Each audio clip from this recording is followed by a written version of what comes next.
Hello and welcome to the stream. Hope everyone is having a wonderful day. So we're gonna continue. So I'm just gonna play again the other game in the background so that we will have a background music as we continue. And where did we left off yesterday? Continue with the section, the bug fixes, then base game balance app, game balance updates. Okay, so we're just gonna focus with our necromancer, spiritborn, skip, warlock, skip. I think this is still on the expansion side. Oops. Why? It's black. Give me a second.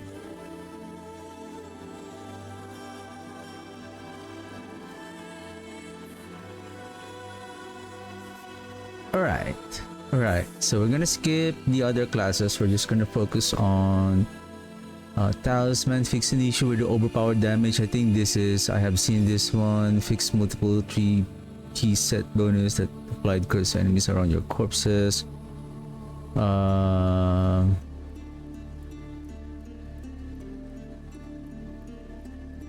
Fix an issue with a black shroud 5-piece set bonus could apply debuff effects indefinitely instead of the following intended behavior.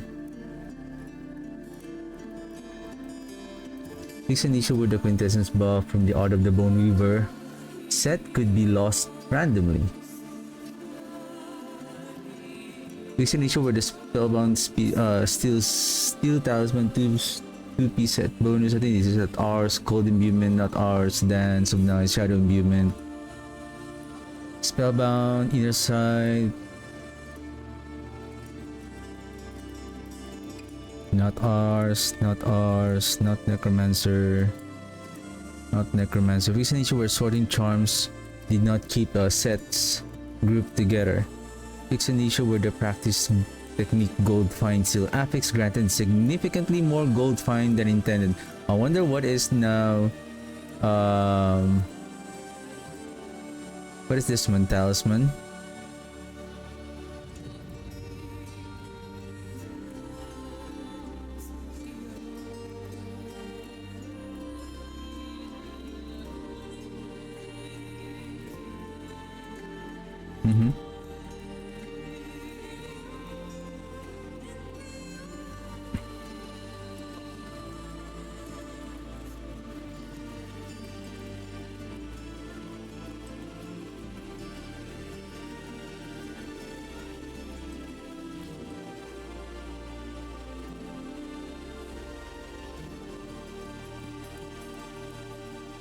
What else?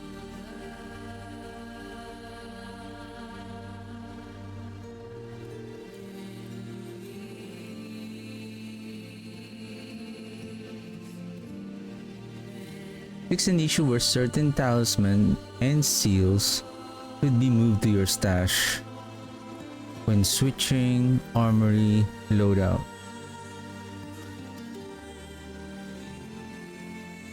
Fixed an issue where certain mythic unique heraldic seals had incorrect gold cost.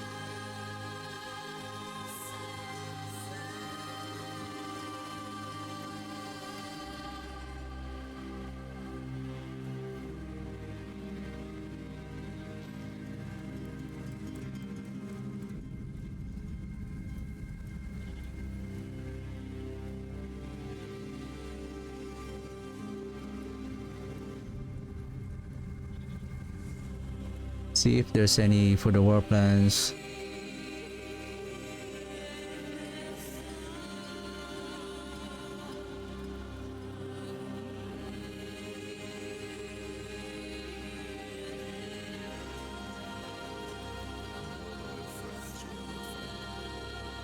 Fix an issue where resetting a dungeon could allow infinite farming of a war plan modification. Sample the mythic prankster in that dungeon. Okay. Fix an issue where treasure goblins could spawn from shrines while the Nemesis war plan mode was active. Nemesis war plan.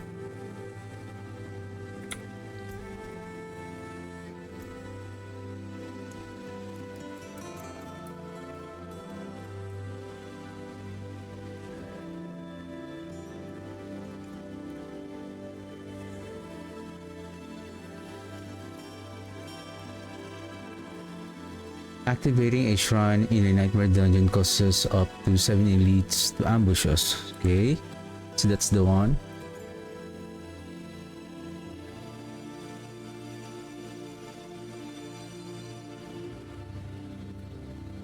Okay, fix an issue where I haven't experienced most of these bugs. Fix an issue where nightmare dungeon access through war plans and eternal could incorrectly include seasonal affixes. Fix an issue where using war plans to enter infernal hordes in the party did not correctly trigger a vote for all players.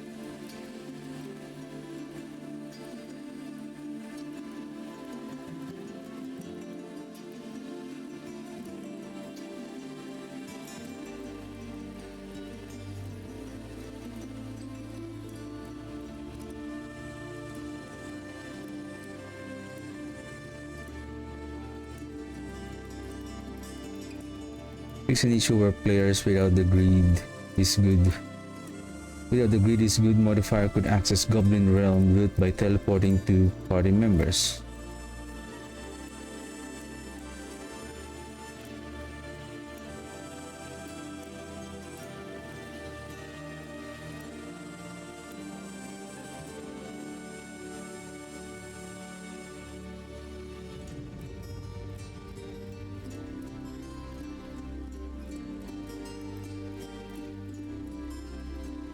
Fix an issue where using the war plan teleport after completing a nightmare dungeon objective could close escalation dungeons without warning. I believe I wasn't able to feature this in the stream, but I have experienced this wherein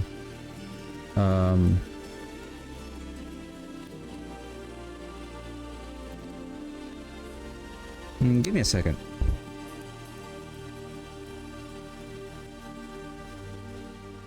Give me a second.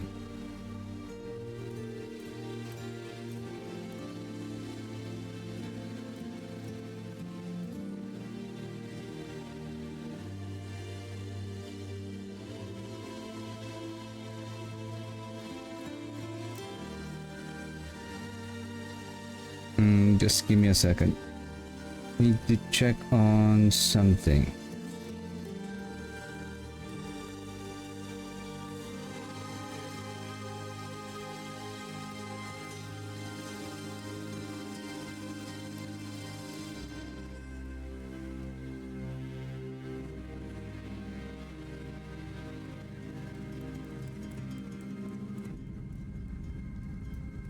Alrighty, okay. Now I was checking on the my second monitor that somehow I feel like I thought I was having some kind of a delay on the broadcast of the stream. Anyway, going back to what I'm saying, I have experience. I think I wasn't able to show it on the stream wherein I think I was doing an escalation nightmare sigil.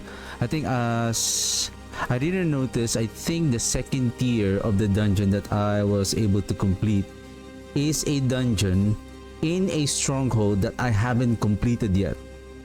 Usually there is a dungeon inside of a stronghold that you can unlock that dungeon. So basically you will not see that dungeon. So you will observe like you will have nightmare sigils that is like some kind of an X mark on the sigil, and then you cannot open it. It's because the dungeon of that sigil cannot be accessed because it is not yet unlocked unless you complete the stronghold where the dungeon is inside of it. So what happened to me was after completing the second dungeon, somehow instead of me choosing the altar and going to the portal to the next tier, to the final tier, somehow it teleported me. I think it automatically forced me. It forced me to. It forced me to went outside of the dungeon, and then to my surprise, I was inside of a stronghold. And basically, it's like I forfeited the escalation sigil. And the escalation sigil was so good that it contains materials and I think diamonds on the second tier. So, but anyway, Roderick Cube, fix an issue on the screen reader would malfunction when reading Roderick Cube materials.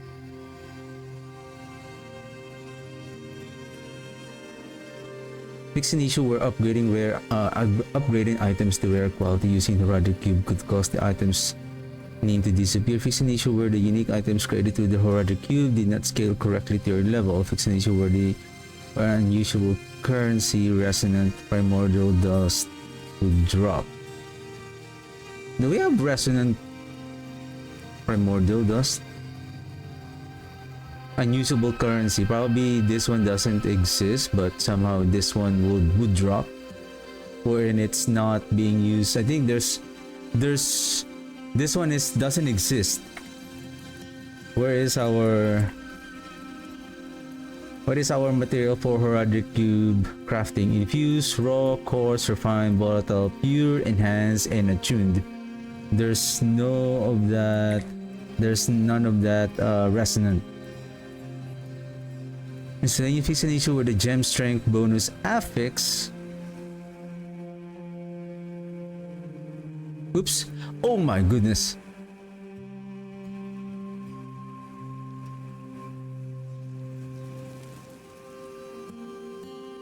Fix an issue where Silver of Hate was dealing more damage than intended. Fix an issue where Mephisto's Horde chest could grant rewards to all party members instead of requiring individual interaction. Fix an issue where the Vex rune would not properly stack its bonus. Fix an issue where the remove your rune was still required to craft Yule runes. Crafting a Yule rune now requires money instead of Yure. Fix an issue where Yule runes could drop from Belial's, could still drop from Duriel's cache.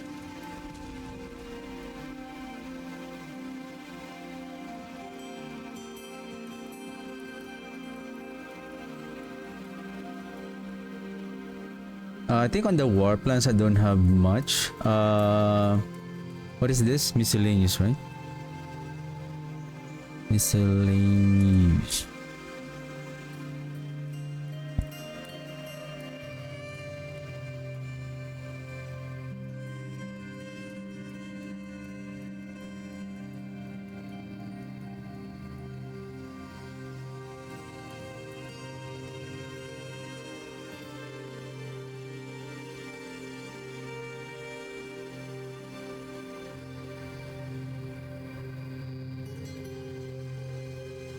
I'm just writing down. Just writing all of the. I think that this really has more impactful on the game.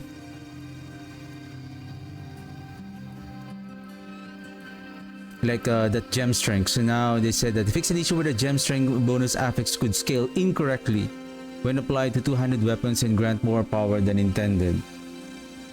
Like sometimes this kind of correction, like it should have been more clearly addressed. Like, hey, the gem strength bonus on the weapon is 300%. The real scaling value, it should have been 30%, something like that. And it's like how the gem strength affix should be. I don't know. I don't know. Fix an issue where the ring of the Stardust cards did not appear correctly in the loot filter as a ring.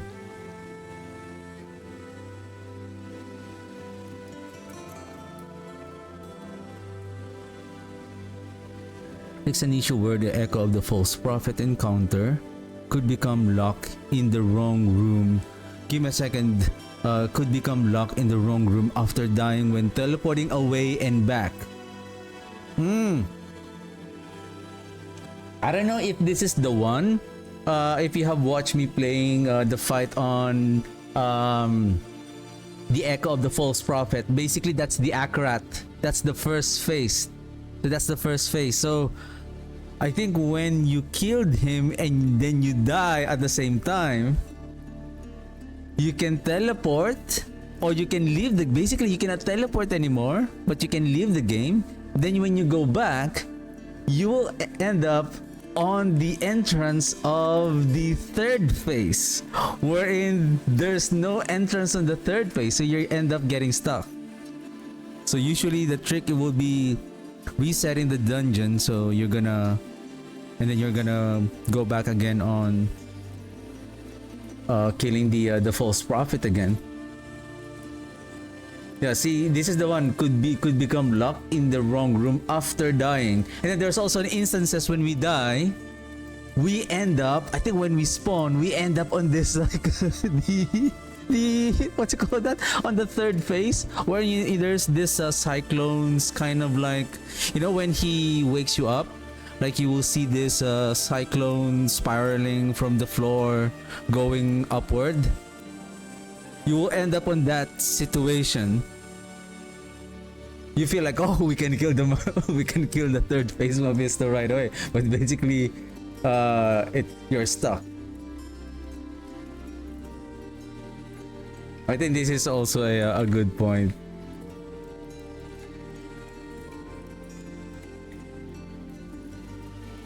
Fix an issue where you could not gamble up unique items from the purveyor of curiosities in Themis. Yay! Yay! I have lost so many I have lost so many obols on the purveyor of curiosities in Themis, and none of uniques appeared, and apparently it is bugged. Why they didn't put a patch note fixing the bug during the season 13? Why? Probably they're busy on the season 14 and they're just gonna... Okay, we're just gonna fix it here. You still have the overpowered tremendous damage, so there's nothing to complain. Okay, we're now in the base game balance updates. Should we make this capital letters as well? I feel like it's unfair, like this one is capital, like this is the main like topic, and then where's the can we make it capital letters without retyping again? Format, number, text. Nope. Where is the edit? Nope. Nope. That's it. Font size. No, size. It's just size. Wow, somebody is so excited. It's just it's just font size. Oh, there. Oh, it's just fonts. Strike through, text rotation. They don't have like making all. I think that's fine. I think that's fine. I don't want to redo everything just to make it. I think it's, as long as it's like emphasized, then that's fine. I did it this way because so that it stands out with the sub topic, sub statements. Okie dokie, balance updates. General, Hellbent Commander reduced. Sucks.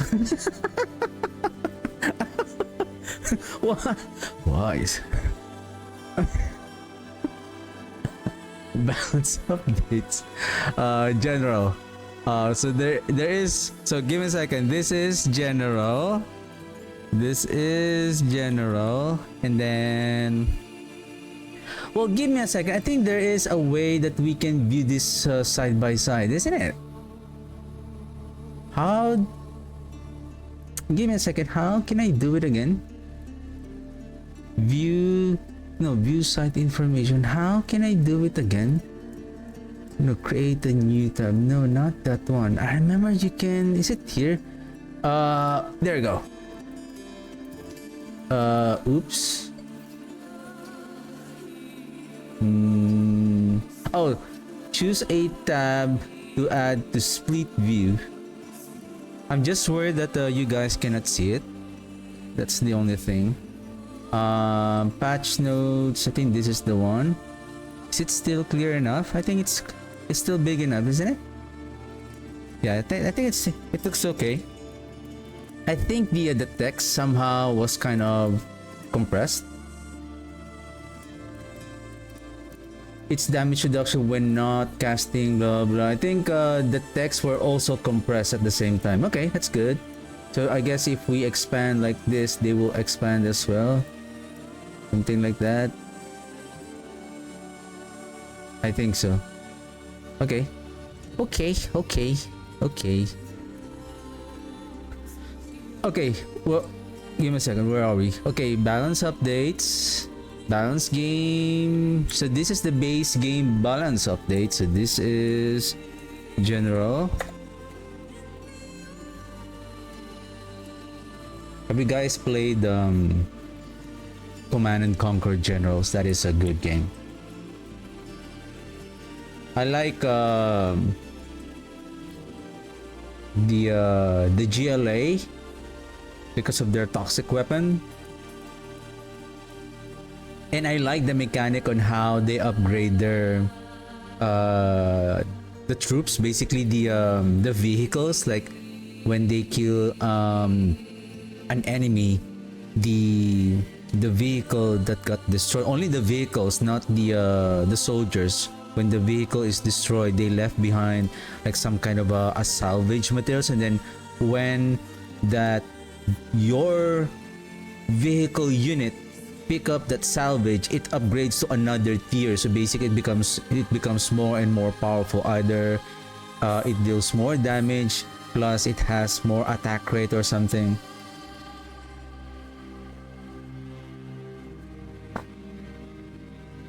And then I like the China, especially the what's the name of that tank? What's the name of that tank? I can't remember the tank. Wherein it has a double turret tank, and then you can upgrade the turret, either a Gatling gun. I like the Gatling gun because especially for the anti-tank, what you call that? The anti-tank RPG soldiers, and then I think, is it the tower that heals your troops when I think when out or during combat, it will still be able to heal your troops. And then I like the China is the even though you don't have the money, as long as you have this soldiers, no, not soldiers, they call themselves hackers. And then usually I build a bunch of them, like I think more than 20. And then all you do is just hide them in a very corner or whatever, not too much obvious in the map, and then you'll just let them do their thing, and then they just keep on hacking the whatever that they're doing. It's basically they're hacking it, and then it generates money. Basically it's gold. No, it's not gold, it's basically money. And then as they keep on hacking, they will upgrade for a certain period of time. And then as they upgrade, I think up to, they have some kind of a rank, and then as they rank up, then they will generate more money. So even though there's no more economy in the map, you can still generate a large amount of, as long as the enemy doesn't find out where they are located, because they can just deploy their special weapons, either a bombardment planes or a Scud missiles, then they're gone in an instant. Okay, general, I think this is one of the important to note. Hellbent Commander, what time is it? 33 minutes already on the stream. How many minutes do I still have? I wonder if I can still make a theory crafting today. But I'm almost done. Basically we're just focusing on necromancer and some miscellaneous, I guess. Probably let's do it. Let's just, no more sidetracking. Hellbent Commander.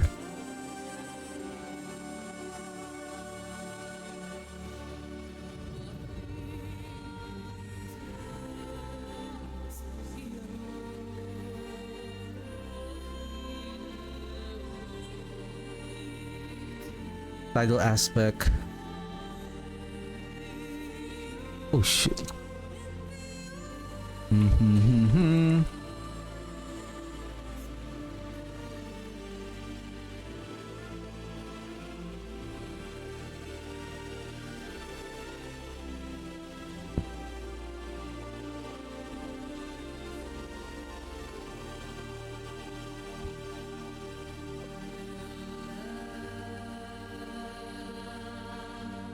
Flint Sandville, this is also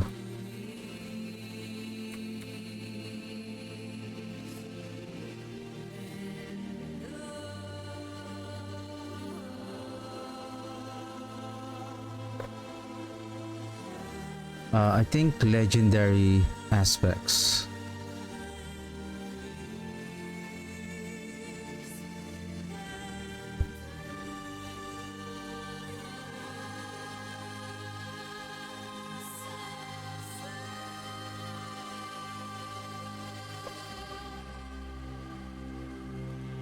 Because I also want to Theorcraft already some of the builds that I'm planning to play. I think the cold variants are going to be, a lot of people is going to play cold variants of the Necromancer next season. Banish Lord Talisman.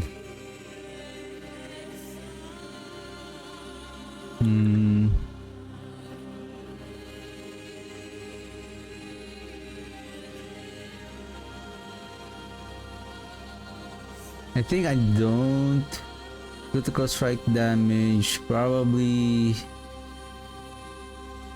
Again, I'm just gonna banished Lord Talisman. Man.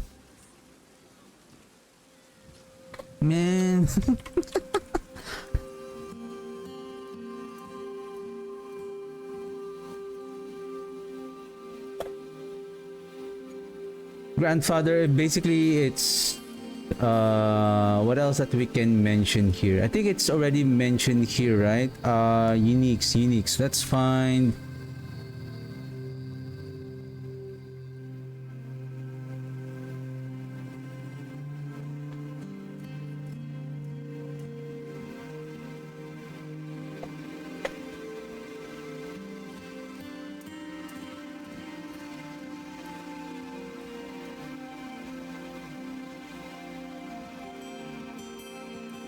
This one, all uniques, mythic uniques, and iconic uniques will have 2 guaranteed affix, so I don't have to keep on mentioning each item one by one.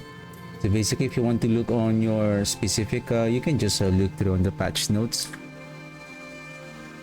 I'm just gonna mention again the most commonly used item on the Necromancer's build. I think Tyrael Smite, I don't have to special mention, especially like this Banished Lord Talisman. This is like a huge damage reduction, and then here, Godslayer Crown.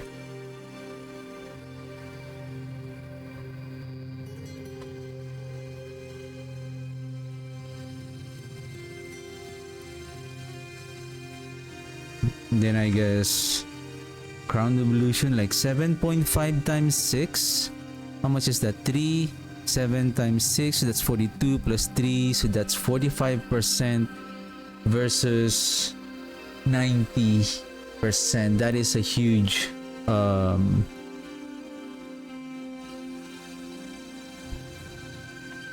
oops.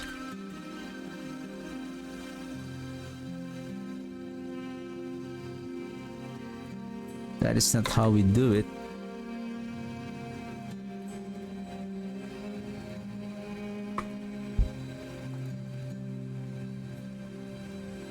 I wonder if a lot of people is using this one, but I never used the Crown Evolution. Temerity. Temerity's power now scales the barrier granted based on overheal amount rather than scaling the maximum barrier amount. Temerity's power now scales the barrier granted based on overheal amount. So if we overheal by 1000, so that's the one that we're getting for the barrier.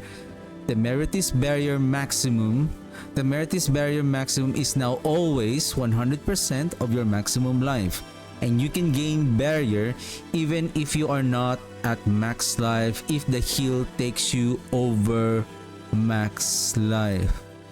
Give me a second.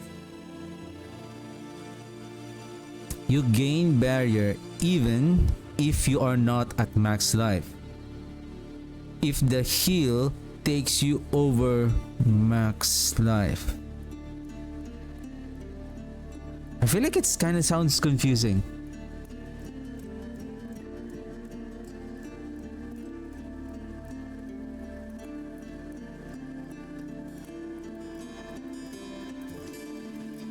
It says that you can still gain the barrier based on the overheal amount.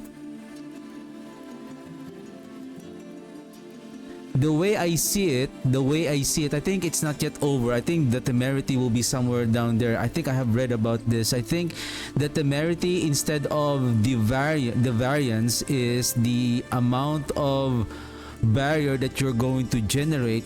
Now it is always maximum, and the amount that you are getting the barrier from overhealing, that is the variable. Let's just say you will get say 10% or say 10% of your overheal, something like that, I think. But this last statement sounds confusing. Whether does it mean that even though you are not max life, if the heal takes over your max life? Anyway, well, I think it will be somewhere over there.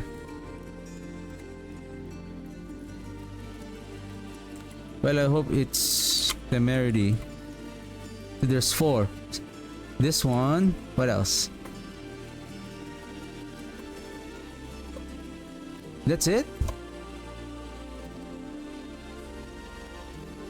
Sorry, it feels like it's not clear to me. Sorry. Temerity's power now scales the barrier granted. Do I have a temerity here?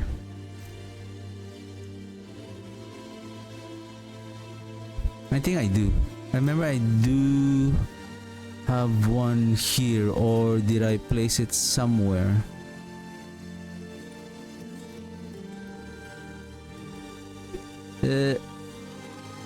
So basically, effects that heals you beyond 100% life grants you a barrier up to 100%. So this barrier is now always 100%.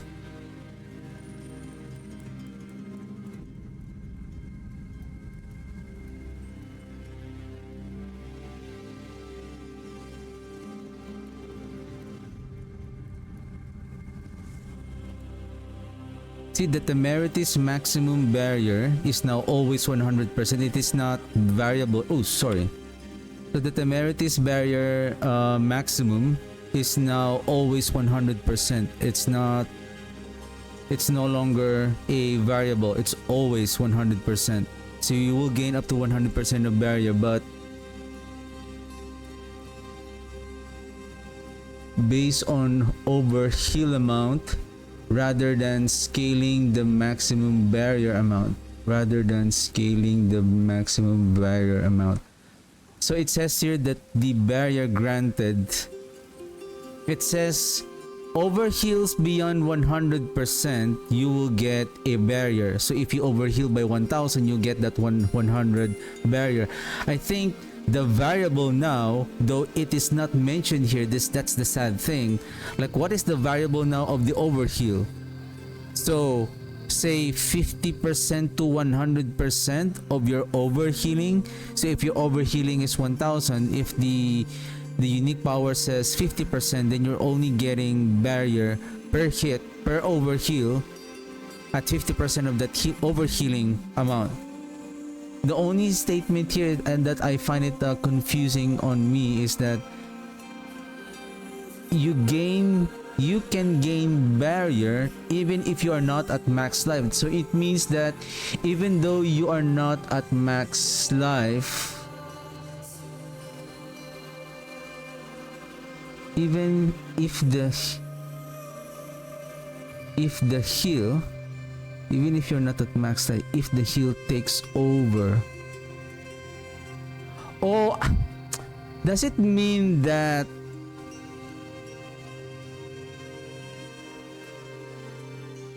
remember the bloodbinder, when we cast our skill, it costs us our life to cast the second, to do a second cast. That is the effect of the bloodbinder.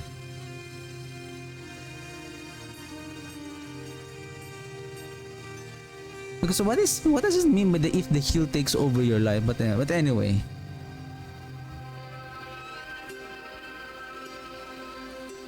Even if the heal takes over your max life. Takes over.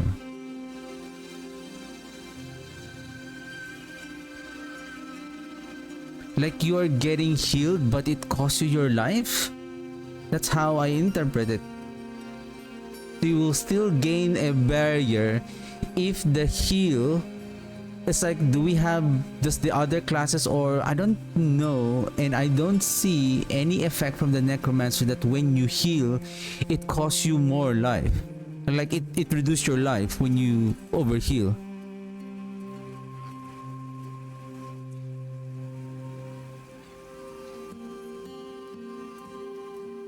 But it says if the heal takes you over max life. Oh, takes you over. Sorry. Does it mean that it's still overhealing? Sometimes the developers statement, it's like they try to make it too complicated. Sometimes it's just the simplest way is the simplest one. Just say you will get healed if you overheal. You will not heal if you're not at max life. If you're not at full life. That's it. Anyway, maybe I'm poor on comprehending English. But that's how I see it. Okay, so we go now to tempering. Sharpened finesse.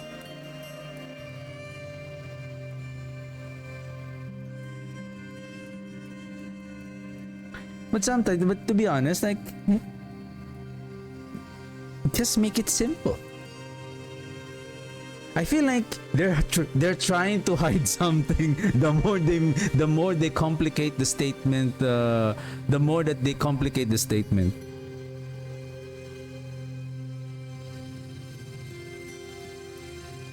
Like it gets more suspicious. the more the statement gets complicated. Sharpened finesse damage. Oh.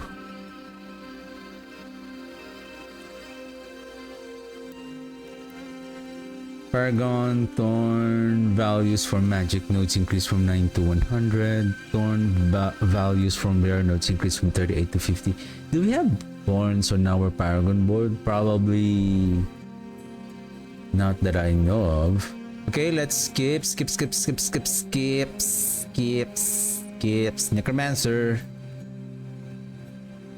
What is the category of this? Legendary. No. Paragon. It starts with Barbarian right away. General aspects, uniques, tempering. Okay, then we'll just...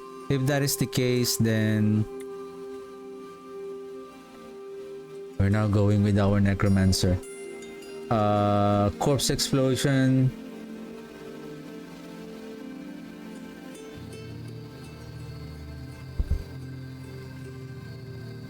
Probably I'm just gonna general everything. Like I don't have to say Corpse Explosion. I'll just do it this way. Unless if it's like a one-line statement, then I can just copy and paste it. But if it's like this is too broad, I'll just make it in a general way. Like Corpse Explosion. I think this is the upgrades, right? This is the upgrade. This is the upgrade.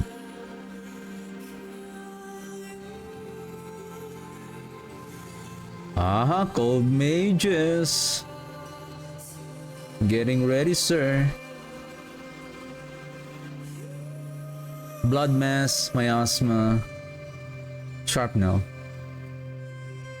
Yep, so corpse explosion upgrades, receives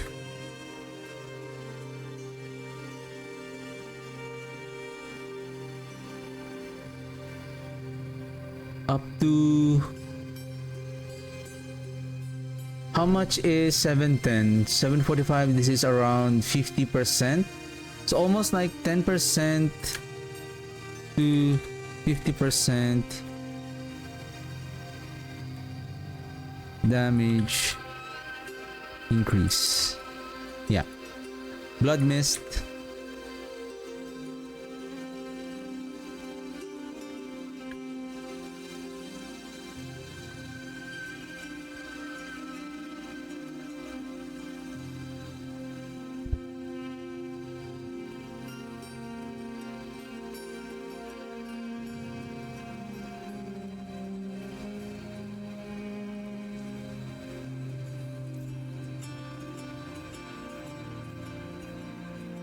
Description now indicates blood mist is also a mobility skill and does not replace the blood tag. I think that's nice. That's a good one. Red blessing. Why there's unique items again? Like, what is the category of this, guys? This is legendary aspect, blah blah blah, unique items. Oh no, this is for the barbarian. I think the bigger character is like the main general legendary aspects. That's a subcategory. Unique items. Tempering.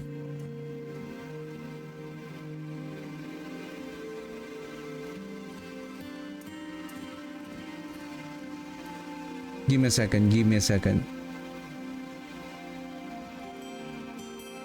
Oh, I think it's look like this. This is how I understand what's happening.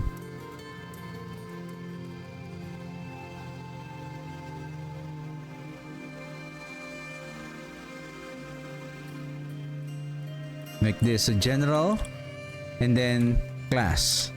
And then under class there is skills. So this should have been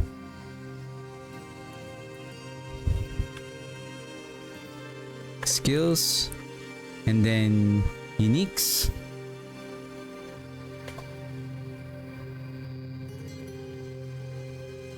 And then for the uniques, we have red blessing. Man, why do I always forget?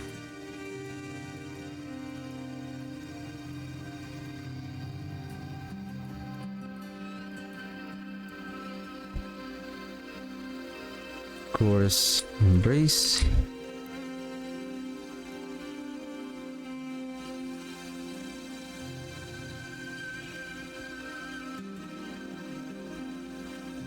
Deathless visage.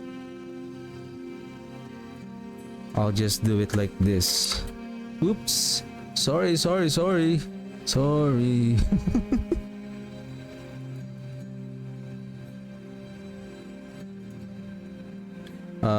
Deathless visage. Increase damage in echo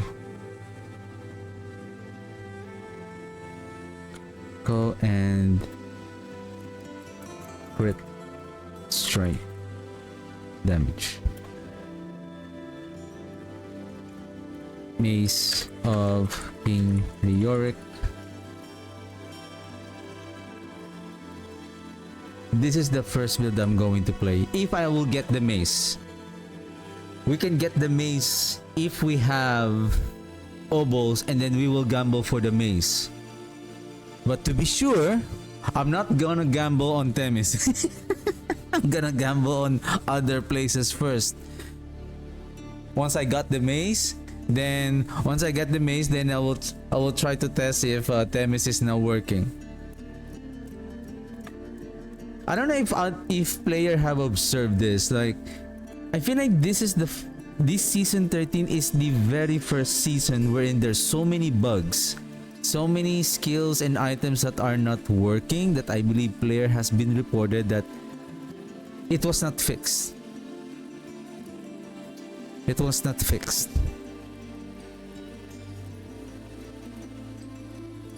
I don't know. Like that, usually they could have a patch note. Basically, they have 4 patch notes on season 13, but what else that is not working? Lidless wall.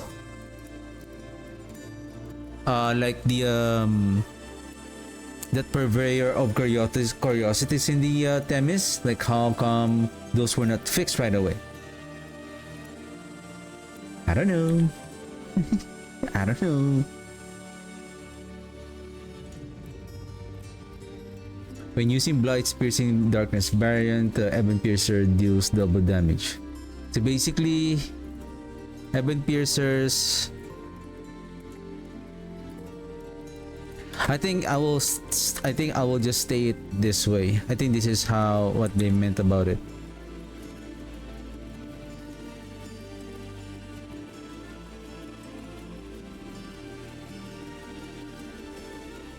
Blight's Piercing Darkness variant.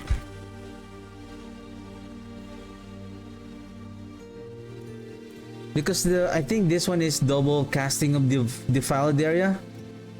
Blight pierces 1 time and can spawn an additional defiled area. Blight pierces 1 time and spawn an additional defiled area.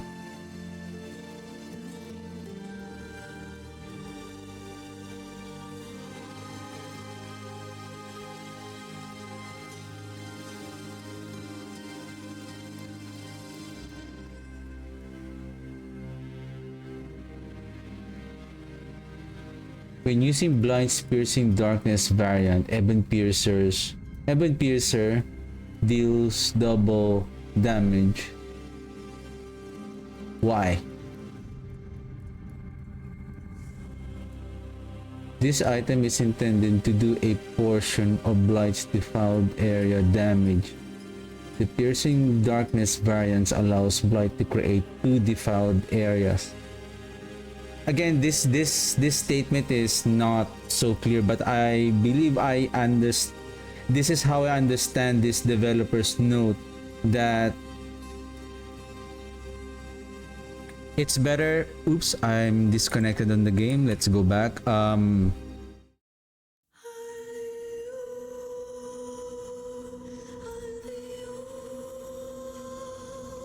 When we shoot the Blight using the Piercing Darkness variant, so the defiled area will be spawned twice. So you're doing 2 instances of corruption damage to the enemies when they are inside of that Blight. So there's 2. The projectiles deals 50% of the defiled area. So basically, at 50%, the smaller projectiles will deal 50% times 2 because of the double effect of that Piercing Darkness. Therefore, you have the Blight doing 2 smaller projectiles, adding basically another 100% of a defiled area. So basically, it's not just 2. Basically, it's a total of 3.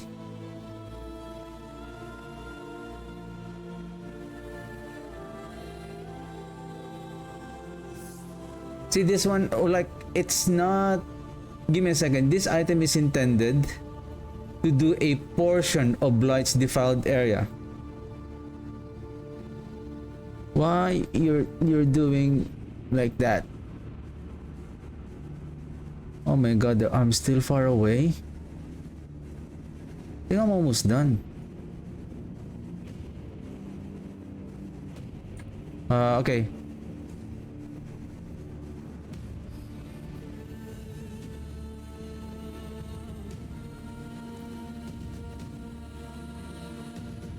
Basically, you're not doing double damage here. Basically, you're not doing double damage here. Let's go to the, I think am I still wearing the blight? Here. It says here, blight also shoots 4 smaller... Oops, my phone is too loud. I think I have explained this on the, but I'll show you guys what I'm... So the effect of the blight, it shoots, it says here, it shoots 4 smaller piercing projectiles. If I will remove the Ebon Piercer, Ebon Piercer shoots at the center. Okay, it shoots at the center. Let's switch to that Piercing Darkness. So basically there will be 2 defiled pools happening here. Now, the blight is coming perpendicular toward from our character. When we equip the Ebon Piercer, the smaller projectiles are spawning angled from the main blight direction. And I think it is angled at around 15 degrees from the blight, from the main blight.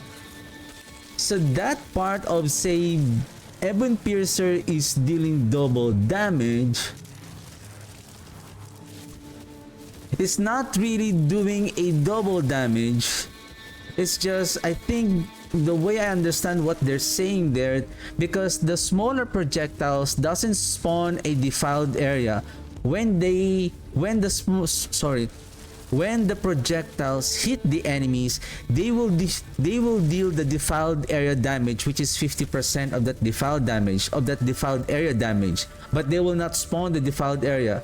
With that Piercing Darkness, what happened is they will do double defiled area. So if they're doing 50%, meaning each projectile now, using that Piercing Darkness variant, each projectiles now do a 100% of that defiled area.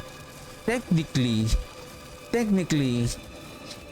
if your enemy has a very large body, like bosses like Duriel, Belial, like those kind of bosses that has a very big body, when you shoot your blight, there's a high chance that maybe 3 out of 5 of the projectiles will hit the target. So technically, the main blight doing 2 defiled area, the other 2 projectiles, it will still hit the boss, then it will do 100% each. So basically, 2 defiled area on the main blight, 1 defiled area on each of the smaller projectiles. So basically, you're not just dealing 2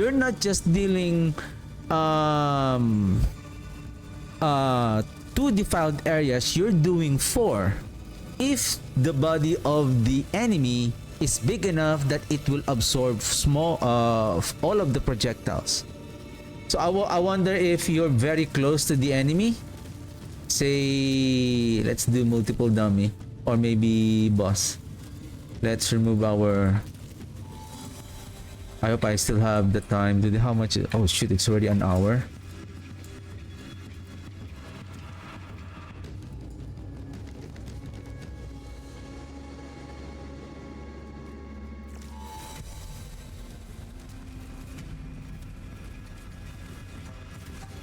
So if we are close, the enemy is getting hit by our 5 projectiles. If they're getting hit by our 5 projectiles, the Ebon Piercer is not just doing double the damage. It will do 1, 2 on the main blight, 1, 2, 3, 4, 4. That's a total of 6 instances of defiled area damage per cast.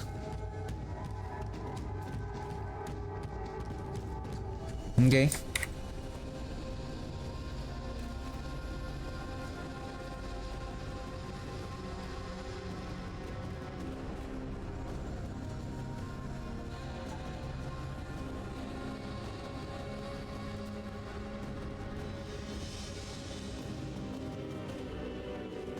That is why it's the statement here is pretty not explained pretty well, to be honest. Or am I missing something here? Well, correct me if I'm wrong. Blight, piercing darkness variant. It says here blight. When using Blight's piercing darkness variant, Ebon Piercers deal damage. Like how the Ebon Piercer deal double the damage. The item is in this item is intended to do a portion of Blight's total defiled area damage. I get this one. This is the 50% that it was mentioned on the item. The piercing darkness variants allows Blight to create 2 defiled areas. So the smaller projectiles deals 2 defiled areas, which is a total of 50 times 2, so that's 100%. So Ebon Piercer should be increased accordingly. So I think the I'll just gonna simplify this one. The Blight's piercing darkness variant, I would assume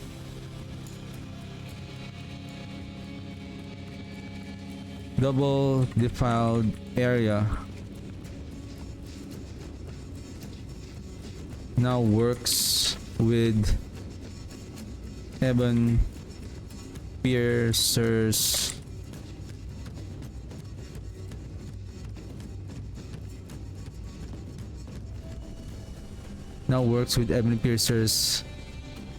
smaller projectile.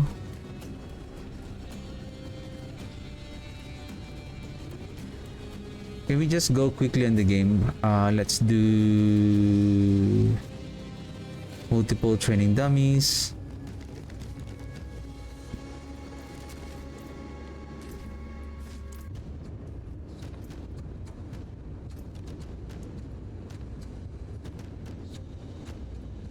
Normal.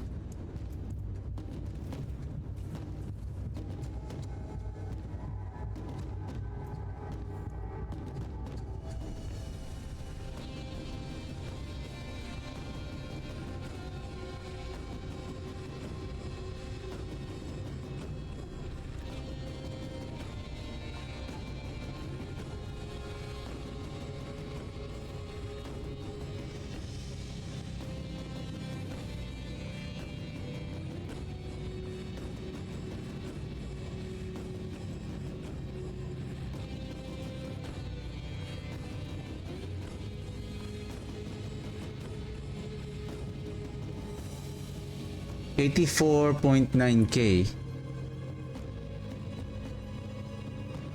If I will add this, well, that damage is gonna be double because 2 defiled area is being spawned. Well, give me a second. Why this one is, or maybe let's shoot somewhere.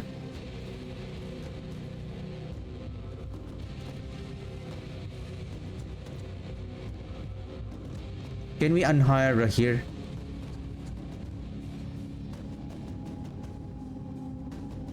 We can't.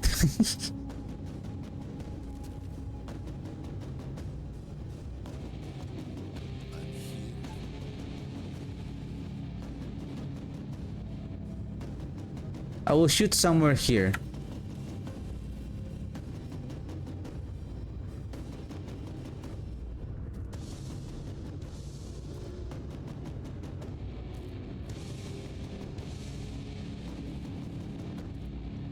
Who is doing the damage like that thick? Are they still getting hit by... What's hitting them?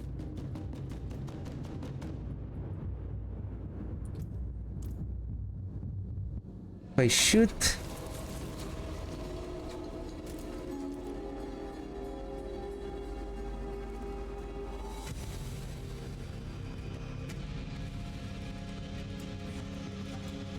This is the main blight.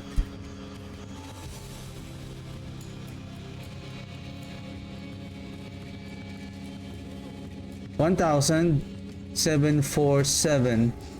This is the effect of the piercing the smaller projectiles. 700K. They are only doing 1,000.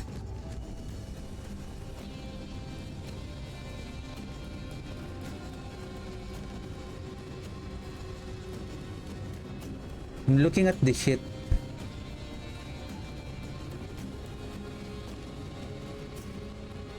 Shoot, there's so many projectiles now.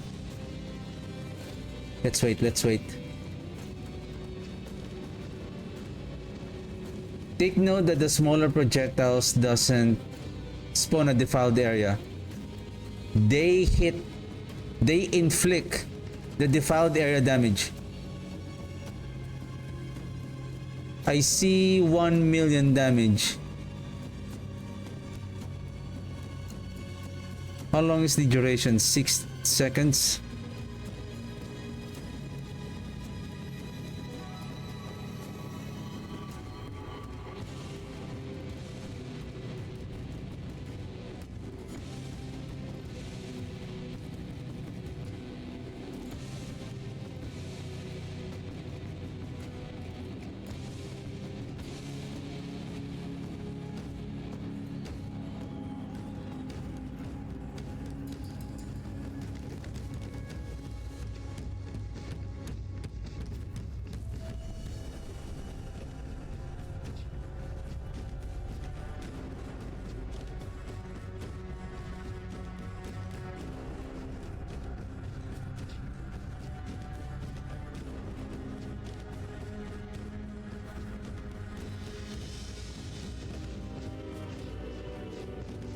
I think this is the projectile from the...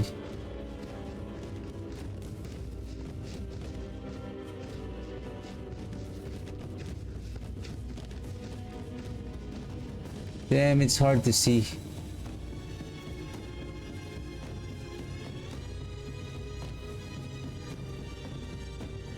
Maybe somewhere here.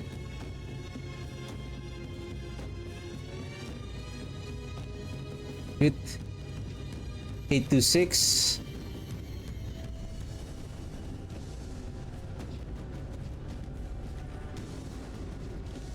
Shoot.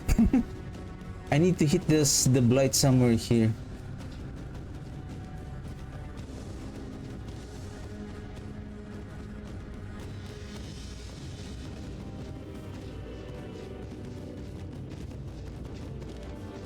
Okay, I have to point this way. Out, out, out, out.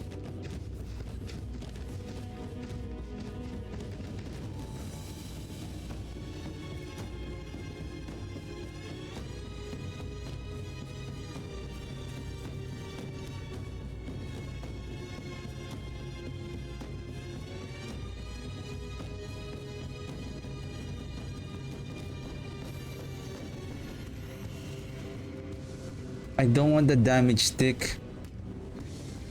Really sorry, I'm having a hard time to see the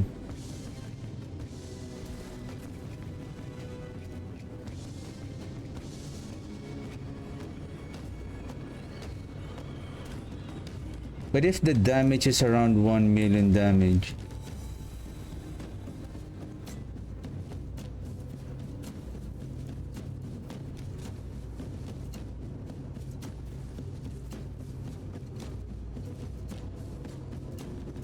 I see 200 damage impact.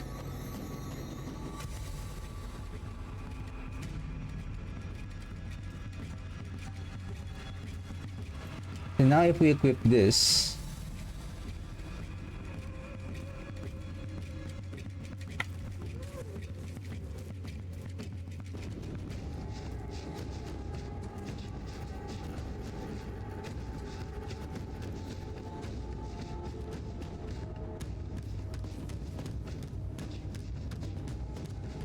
yeah, 325.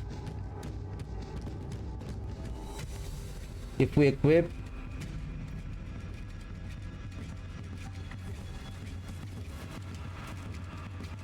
mm-hmm, 642 is like double the damage a while ago, but it's hard to see the impact because the dummies are closely grouped together, and then they're being maybe withdraw.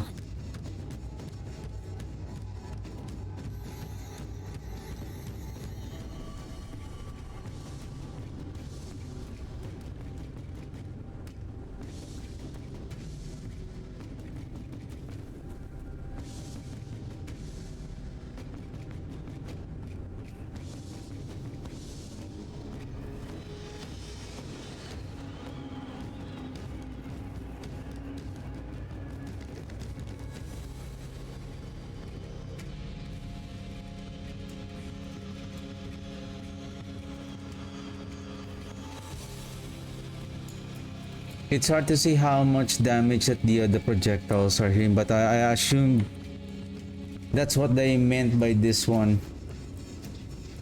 Blight's piercing darkness variant, double defiled air now. But they didn't say it now works.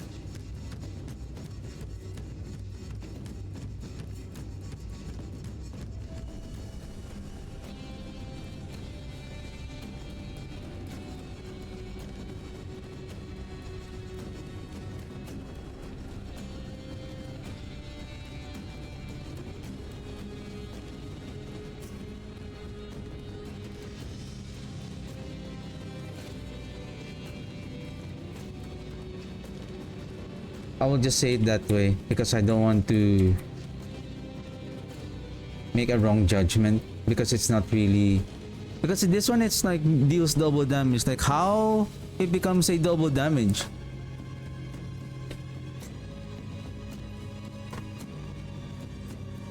It's not the projectiles are being spawned at the same path of the blight. Basically, it will deal more damage. It's not just double. It will do 4 times, up to 6 times. It's the total damage of the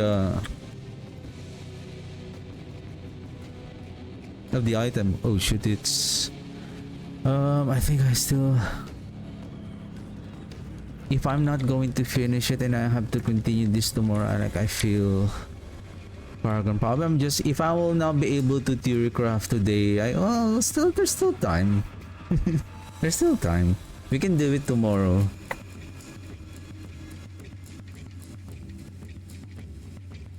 Then Paragon, dominate.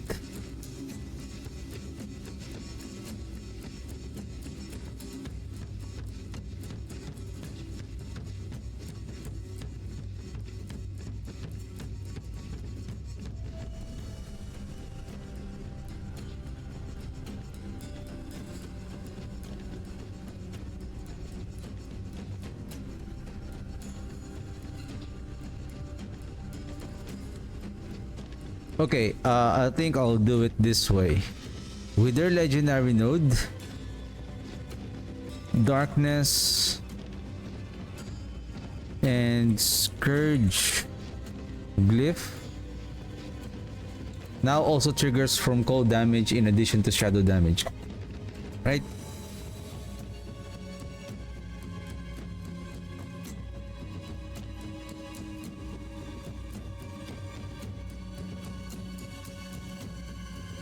Yeah.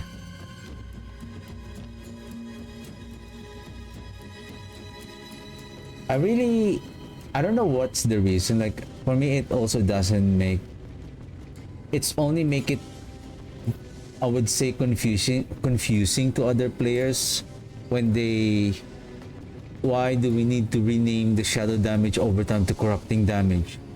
Basically, it's damage. People will say, oh, this is corruption damage, then I need to scale my corruption damage. But basically, that's also a shadow damage. It's just, it's a overtime shadow damage. Sometimes, again, the simplest is the easiest. The simplest way is the easiest. Like, you can't go wrong. I think we're done with the Paragon board. Skipping the rogues, skipping the rogues, skipping the rogues, sorcerer, spiritborn, I think. I think we're done. I think because we're on the base game, there's no more spiritborn because spiritborn is on the expansion. Okay, loot and crafting. So now that falls in this category now. Loot and crafting. Yay, we're almost done. Loot rewards from Helltide chest has been improved.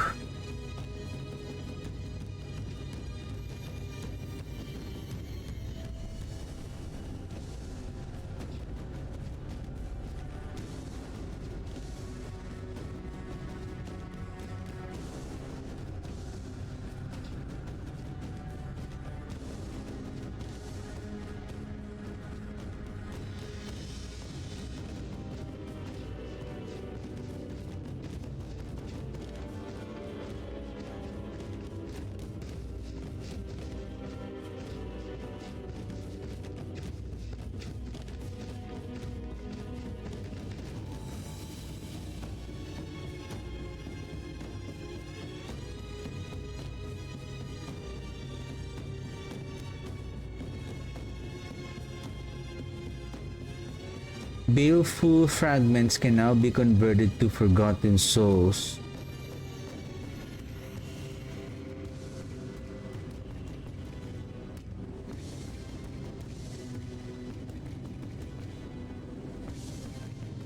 I think the background sound in the game is like too loud. Let me probably just port back to Themis.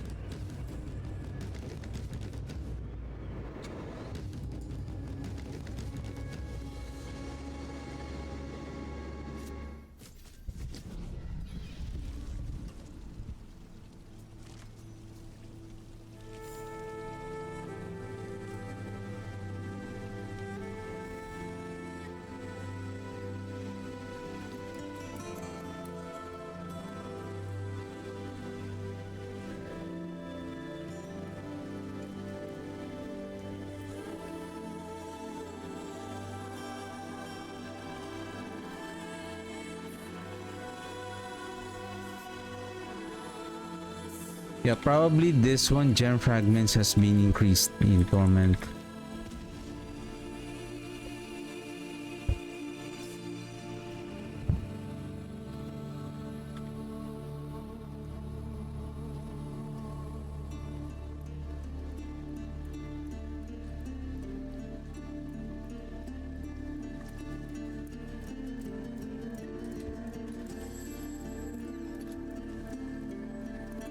I mean, this is nice. I think baleful fragments are.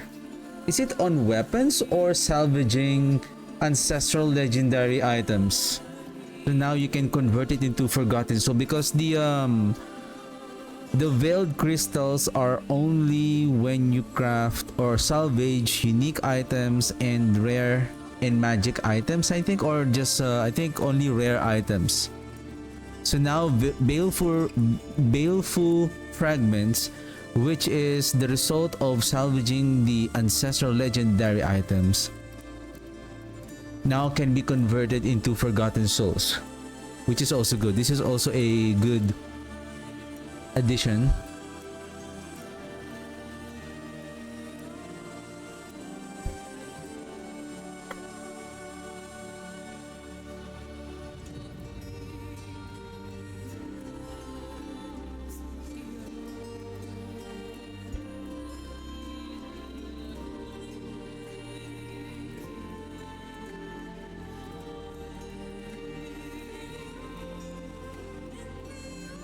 Each gem conversion.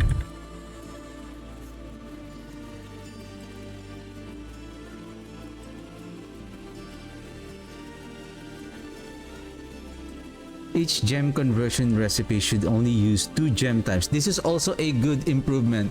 So what's happening here, required gems has been shuffled around to the conversion recipes that, so that there isn't overlap when when converting various gem types. Because for example, if we need a diamond, if I'm not mistaken, you need emerald and you need the skull. So let's just say you are short with skull. If you need a skull, you still need a diamond, and I think it needs I think, is it sapphire?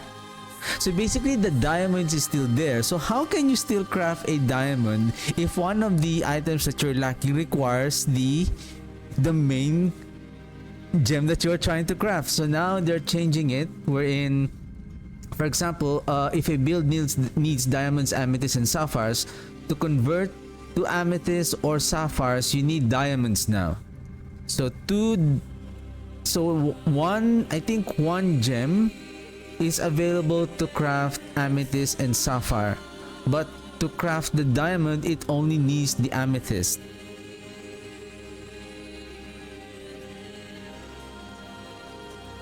So there are 2 gems that requires one particular gem, and then one gem for example the diamond, it only needs the amethyst.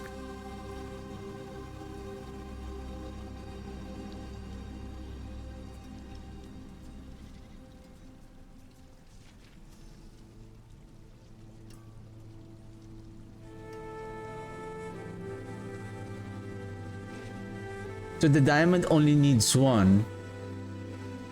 It only requires one specific gem. But for the other gems, like in the case of amethyst and sapphires, it requires both of them require. So basically the diamonds has two types of gem that you can craft from it. I wonder what are the other two though. Like skull. Skull would be like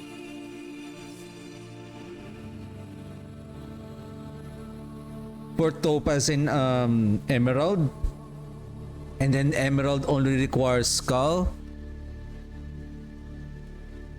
And then topaz only requires skull also.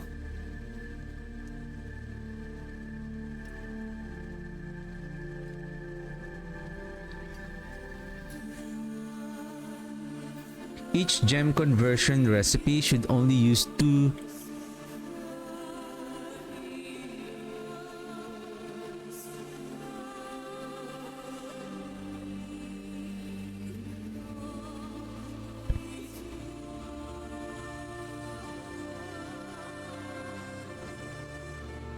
I'll just say to prevent crafting overlap. For example, if a build requires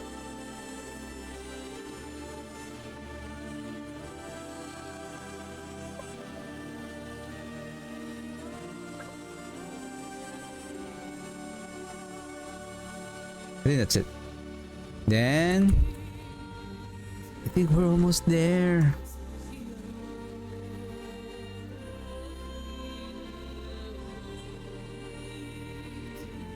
I'm gonna try if we can finish at least one build. I have already started making it. The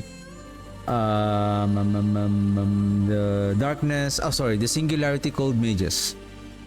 Miscellaneous.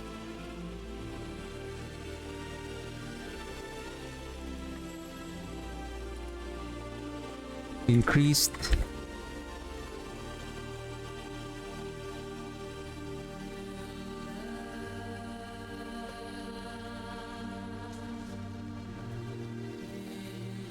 Do we need to increase the gem fragments? Do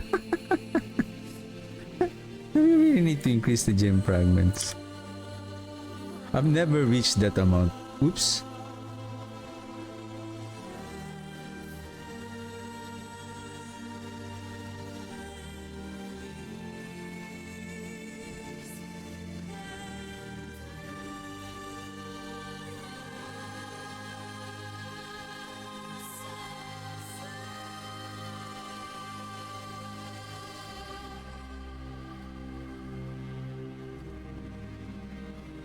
What?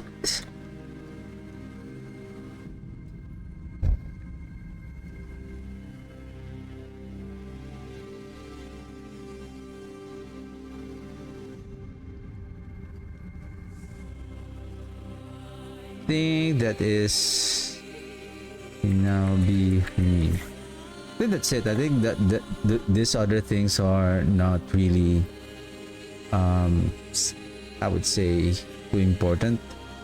Bug fixes. This is the one I'm waiting for. So we start with access. Well, I think accessibility is not. I think this is for person like who are like using I think for people with disability who are playing the game.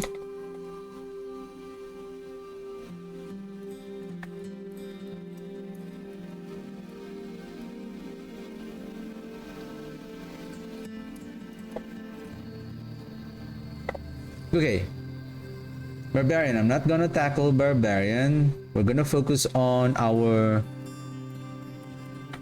Necromancer.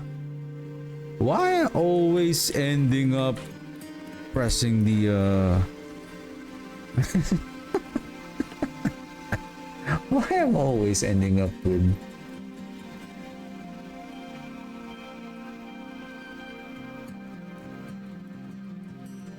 Okay, Necromancer. Fix an issue where the Necromancer skeletal warriors and skeletal mages did not properly grant fortify when you have the appropriate item affix. Fix an issue where some of Necromancer's golem attacks would not properly benefit from bonuses to Macabre's skills. Fix an issue where taking the Unholy Frenzy variant of the Decrepify would cause Iron Maiden to fail to apply to enemies. Okay, fix an issue where Blight was dealing damage for longer than intended. Fix an issue where Desecrated Ground could trigger Lakit effects. Fix an issue where Necromancer's Skeleton Mage tags did not update correctly, causing skill interaction to behave incorrectly. I would say, just to make it in a general, various minion bug. Minion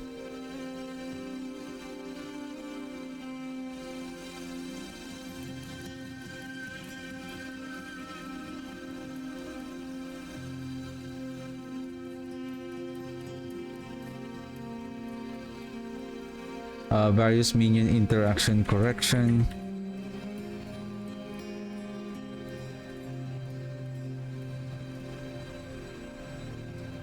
Various skill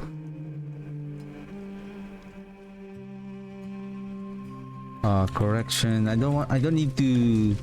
I'm just gonna probably for things that I find that's going to be really interesting, like this one. Fix an issue where Red Blessing. This one. This one, I have seen this on the PTR, wherein the overpower stacks is, I think, it still generate the original 4, wherein it is now reduced to 2. Fix an issue where Desecrated Ground effects could slow allies. Fix an issue where Lidless Wall. This is the one. This is the one that we're waiting for. So fix an issue where the Lidless Wall did not apply increased critical strike damage based on active Bone Storm. The one that we're waiting for. Okay. Finally, fix an issue where Bone Spirit's Astral Projection upgrade failed to apply its maximum essence bonus. Oh, there's a bug then. So our Astral Projection should have been...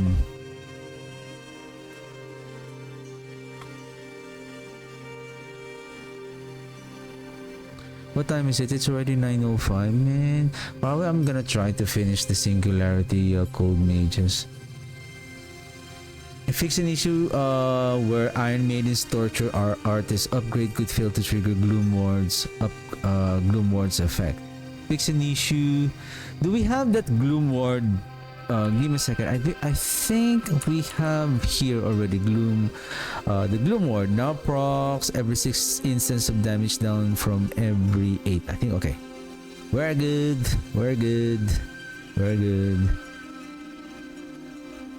Fix an issue where Blood Surge did not correctly increase in size when using the overpower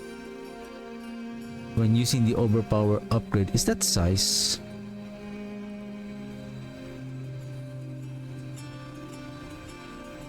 I see. Okay. I think this is also important. Fix an issue where, I mean, everything is important, but I'm just writing down all of the that I find it's kind of more significant. Fix an issue where Decompose with the Rip and Tear variant did not deal physical damage to initial target. Fix an issue where Resolve stacks from Golems upgrade could fall off randomly. Sorcerer, no. Okay, general items.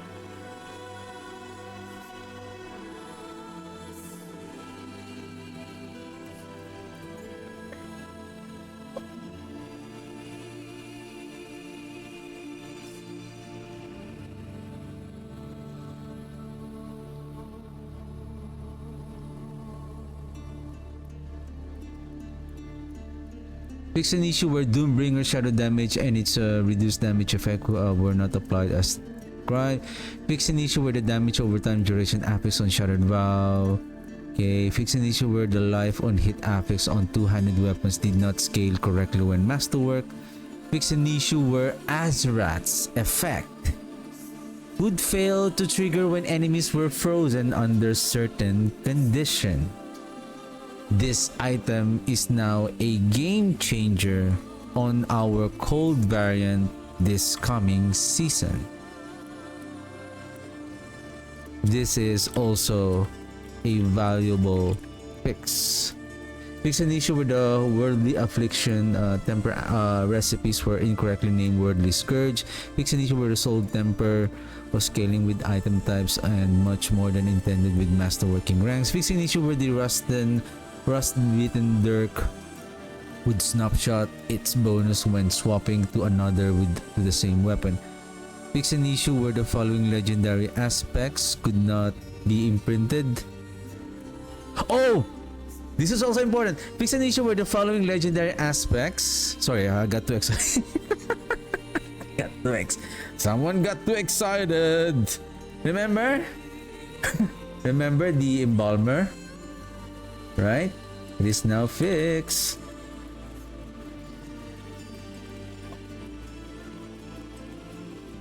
We don't need the aspect of shift. Give me a second. Aspect of might, retribution, embalmer.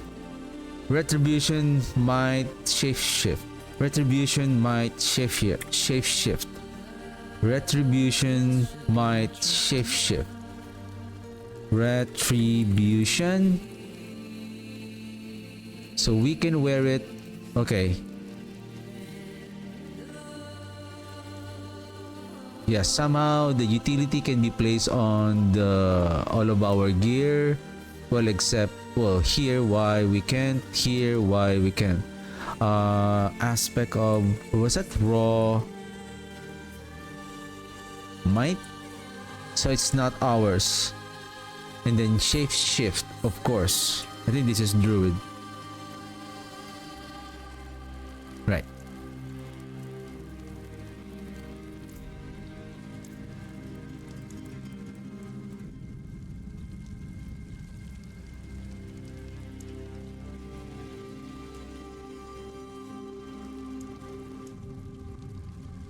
Yeah, this is Druid. Raw might.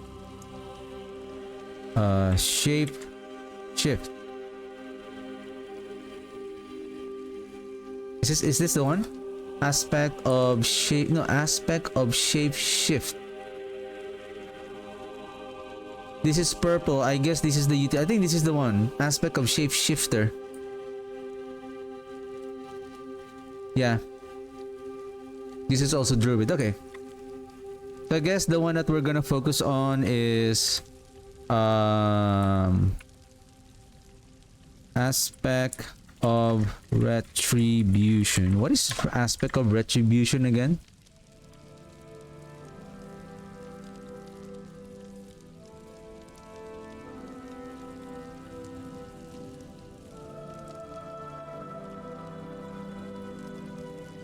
Distant enemies have a 20% chance to stun for 2 seconds. When it hits you, you deal increased damage to distant enemies. Okay.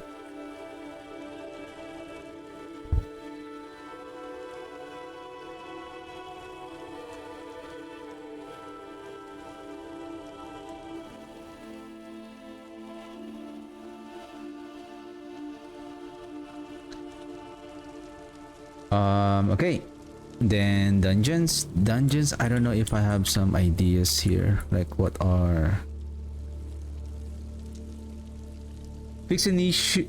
Fix a rare issue where progression could be blocked by Jalal's. How do you pronounce it? Halal's vigil. Fix an issue where dungeon progression in flooded depths could break if the gate release. Excuse me. If the gate release was activated before defeating the plague ship rower. Fix an issue where nightmare sigil affixes could downgrade when changing difficulty and fail to restore when returning to higher tiers. Fix an issue where escalation dungeons. This is the one I'm talking about. Fix an issue where escalation dungeons could include stronghold dungeons that had not been unlocked, and I think this causes us that after completing that particular dungeon, especially if it's on maybe first or second tier, it forces you out on the dungeon, because it's like the game senses like, hey, why did you completed this dungeon? You haven't unlocked the dungeon, or you haven't completed the stronghold yet.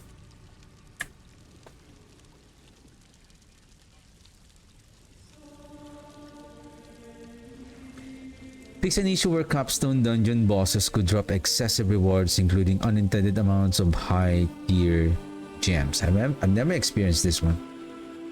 Probably I will just note on this, like, we will no longer receive a large amount of... Okay, miscellaneous. I think we're almost done. Though I'm planning to read it. The reason I'm writing this, I'm planning to make this video also like to summarize and to share this with everyone. If you are, hopefully this is mainly focused on the seasonal mechanics and the general items, and more specifically on the necromancer class. And I just tried my best to summarize everything and point out those important information for you to watch out, and what are the improvements that you have, things that you may know that it is an issue that are now fixed. So fix an issue where overpowered stacks would sometimes disappear from the action bar even though stacks remained. Fix an issue, should we write this down? Various instances where debuffs and spear. Fix an issue where damage over time could display as healing on monsters in certain contexts. Fix an issue where bosses that were staggered would not consistently count as being frozen, or for effects such as Signet of Belging. I think this is a good update.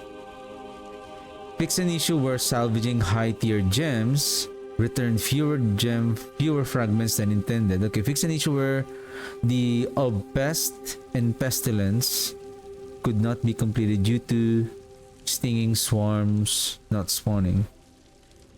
UX and UI, fix an issue where the aspect of spike armor and aspect of Indomitable did not display well in town. Fix an issue where ruby gems displayed incorrect damage modifier description when socketed in weapons. Fix multiple instances where bonus damage while berserking was displayed as multiplicative when it was actually additive.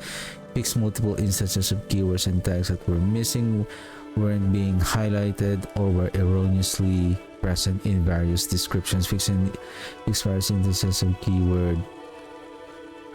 Fix various instances where tooltips and description had inaccurate information. Fix an issue where party members... Fix an issue where mythic items crafted at vendors did not always appear at the correct item level. Fix an issue where certain affixes could be incorrectly upgraded through masterworking despite not benefiting from those affix bonuses. So you're saying that we...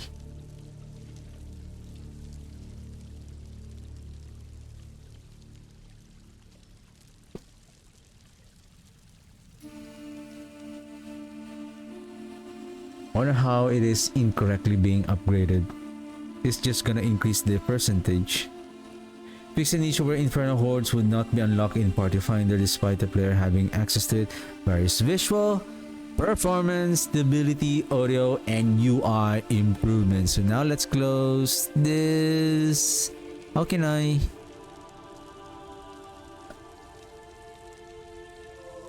arrange... close right view. But if I close it, then it's closed permanently. But anyway, it's okay. Alright, woohoo!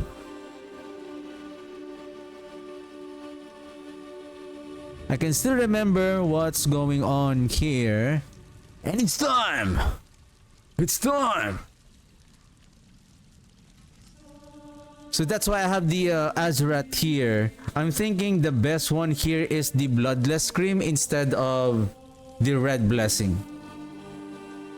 Though the increase in damage here is incorrect. Though the red blessing is a permanent damage, but take note if the mages will freeze them right away, considering that they are, and then if we have the exploiters aspect, then it will increase 50% of their duration if they're being frozen for 3 seconds. Then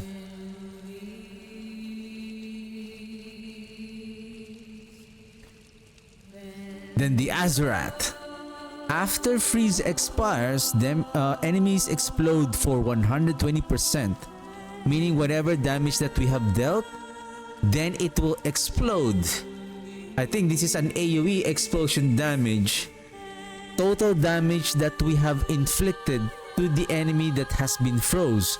The more faster attack speed that we have, of course without compromising our multiplier damage, then... And I think the unstoppable lasts for 3 seconds as well. Then we freeze them again. Then we can build this and take note, we can also freeze multiple enemies. So each multiple enemies will explode based from the effect of the Azurath. After the freeze expires, this is going to be insanely good. Imagine you have frozen 10 enemies, then you inflicted this damage to the enemy. Give me a second. After freeze expires, enemies explode for blank damage you dealt to them while frozen. The only thing here that's the explosion damage is an AoE damage, or it's just it will explode on an enemy. That's the enemies plural form here, meaning if we inflict multiple enemies with freeze, then those enemies will explode from the effect from the Azurath. The thing is, does the explosion is an AoE? Probably not. But we can freeze multiple enemies, and then those enemies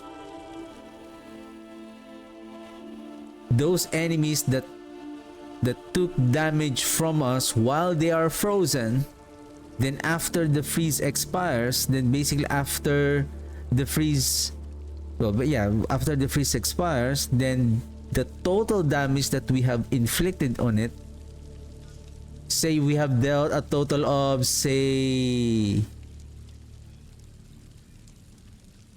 10 billion, then that 10 billion will explode for another 120%.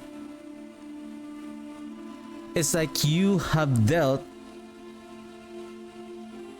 the past few seconds of that damage again. It's gonna be rewind. That's how I'm looking at it. That is why now, in conjunction with this one, Bloodless Scream, now our darkness shields the enemies. Now with this one, I believe this will increase the rate of our, now with regards to our singularity mages, when they shield the enemies, then they can freeze the enemies more faster. Then we build up this damage. When the enemies are frozen, we deal this 200 up to, I think that, no, this is not 250. I believe it's 125. I believe I have that charm here.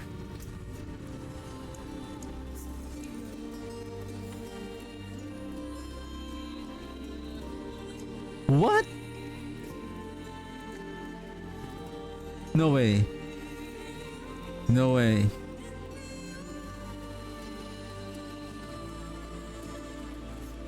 No way. What?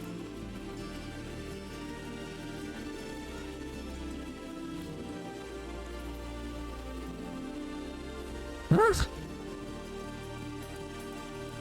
I mean, since the season is ending, I can just...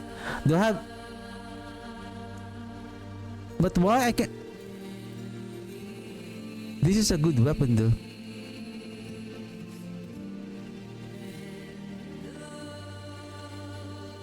From what I remember, this is not 100, 250. I believe this is half. I believe that is half. I remember that is half. That is not 250. But anyway, so basically it's 125. But still, when the enemies are frozen, though, so the bloodless scream will take effect. Then this is now going to work. Cold damage deal increased damage to chilled enemies. This bonus is tripled against frozen enemies. So we have this huge multiplier damage from the bloodless scream and the frozen memories.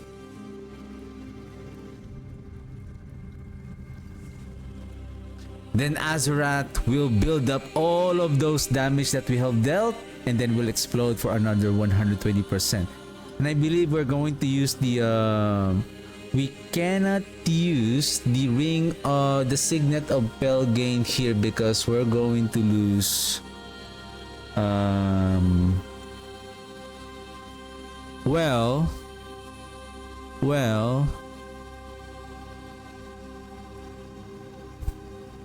I can write it down. I can write it here. I can write down here.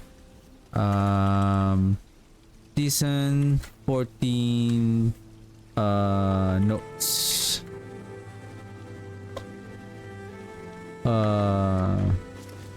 Check if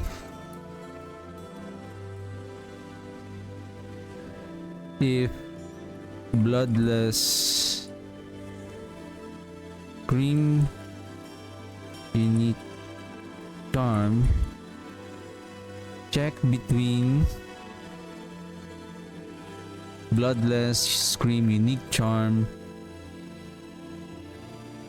with pack of bone as a ring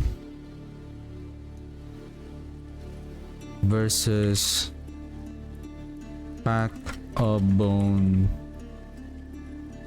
unique charm and with signet of Pelgain. Right? We can make it bold. Okay.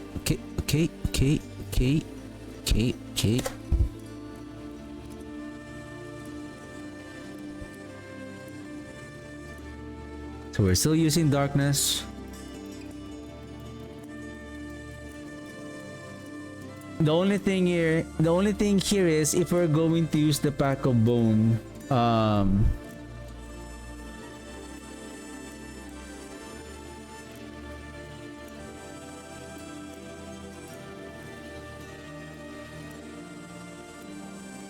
as much as I want to use the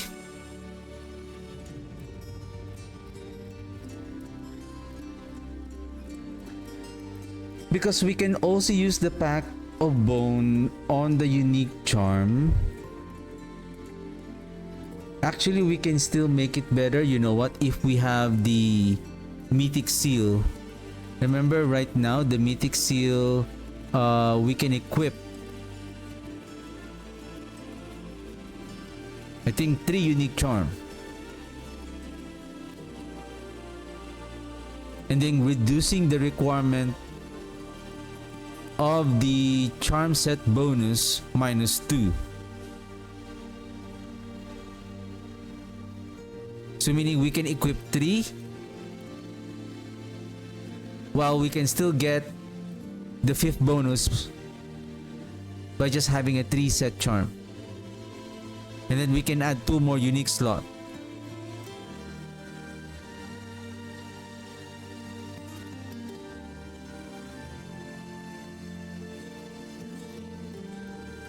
I think that's going to be much more potent. The thing is, we need to farm Mephisto or, you know, by luck on. I think I was able to get a mythic charm from by just luck on killing a treasure goblin. I think in a nightmare dungeon, because I need the requiem. I need the torment. More importantly, the torment. I need the torment. Who is our bone?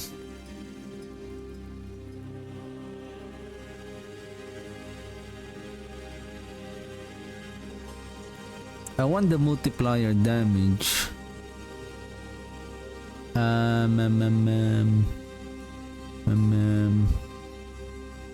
Increased in 5% critical strike chance.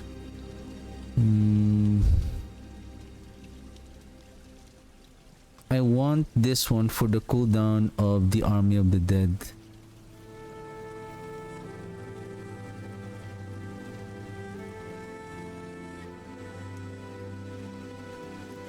Or not the Army of the Dead. I would rather use the Bone Stone.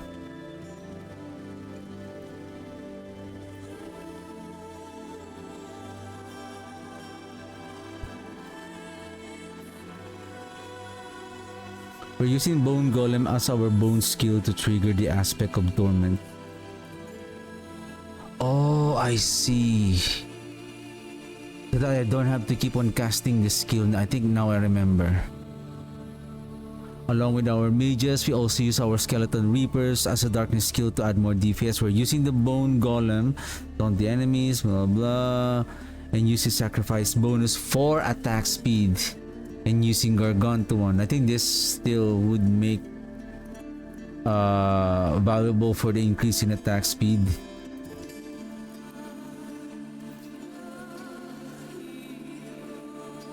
We're only casting the Army of the Dead.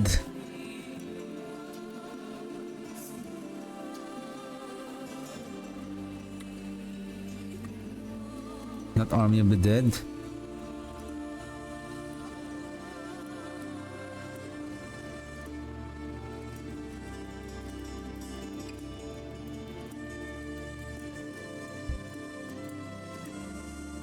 For the crit chance and attack speed buff.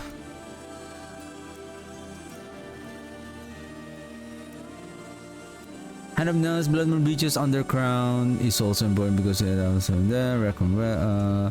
Images is allow the mages target an enemy when we cast the active skill of the Skeleton Warrior. Pack of Bone, Cult Leader, Red Bless for more damage along with Tidal Aspect.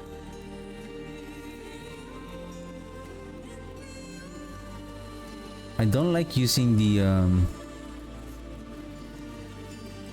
like how come this one has a very neat arrangement but the other build planner that I have, the tooltip is every it really horribly rearranges everything. Like I think every 3 letters next paragraph, 3 letters next paragraph. Like why it looks that way? Anyway,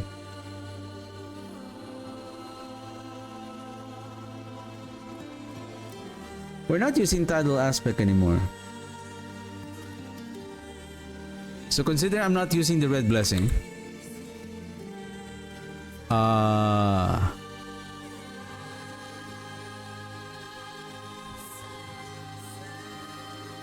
think this will be the second.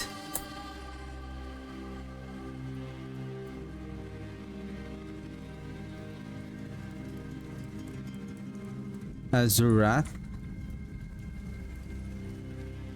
for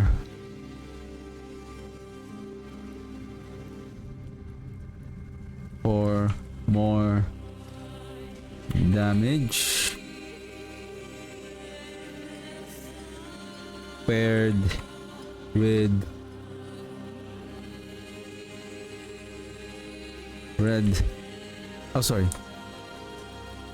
Bloodless Cream.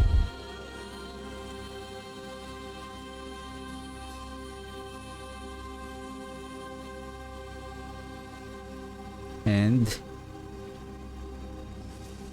Aspect of Frozen Memories.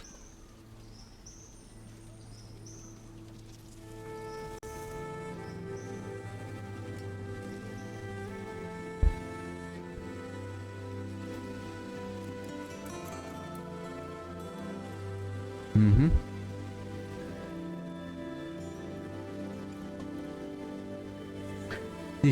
Additional tip to further increase our maximum resource: craft and find the charms of piece of black shroud set and find the maximum resource affix. I feel like we should have.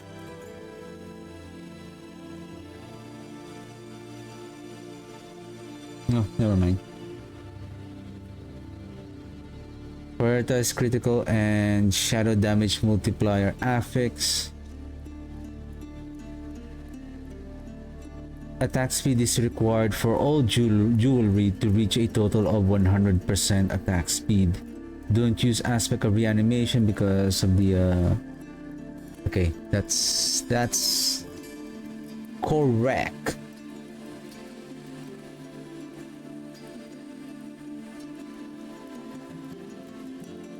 Okay, maximum resource, resistance to elements. I think we can go with essence generation here. This is just an expensive crafting for the helm because this is a unique helm. We can still craft the maximum resource now that we can craft a an affix that we want. The thing is, we need the attuned primordial dust. Chest armor, essence regeneration, maximum resource, maximum life. That's correct. Maximum resolve stacks, and then now armor because we only need 8 here. I think 7 because we have base.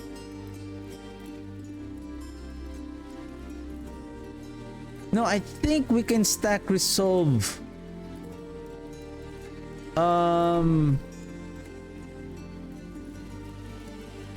The base stack of the maximum resolve is 8.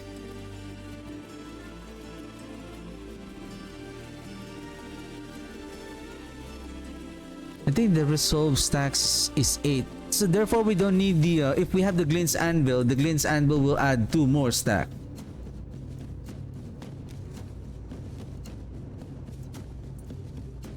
So let's remove. Do we have Glint's Anvil here?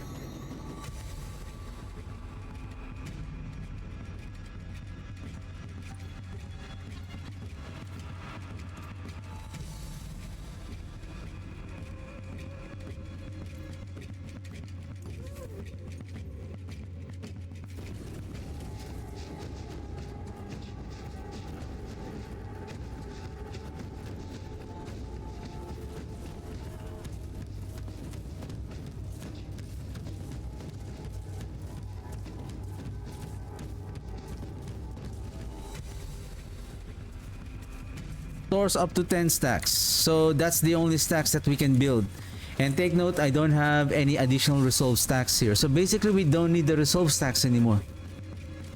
Right, because the Glint's Anvil right now provides 4 damage reduction per resolve.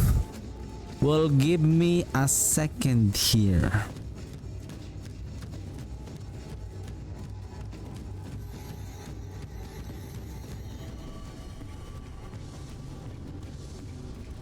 Give me a second here. So, this is how I understand the damage reduction. It's the same as... So, the first stack of damage reduction is 4%, right? 4%. Therefore, the remaining... So, the damage of the enemy is now... This... minus this. Why it is a problem?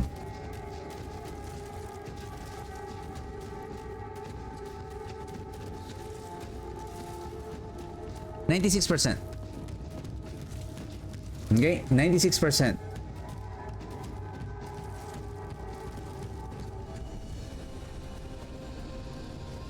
If we add another 4%, this 4% is now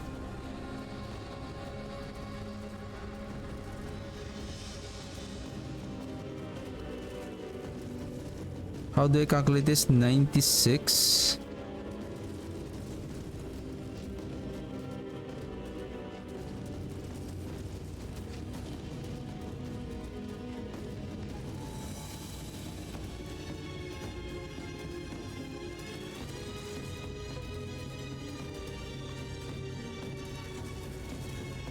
So damage reduction is 1 minus this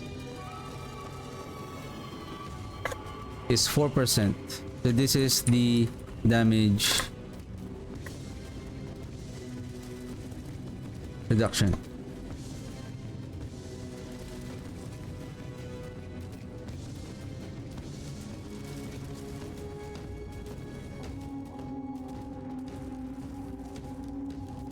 This one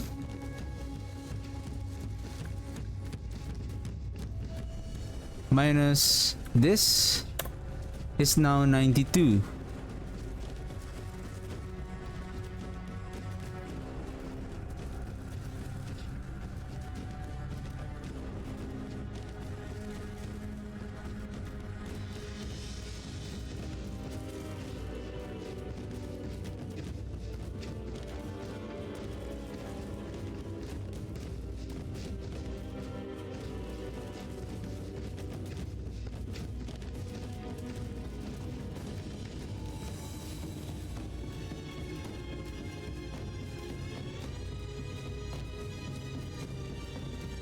One, two, three, four, five, six, seven, 8, 9, 10.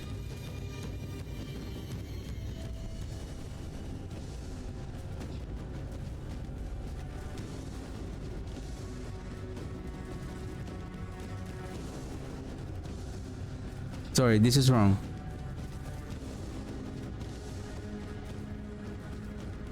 It's not minus. Give me a second. I remember how to do this. So this is 96.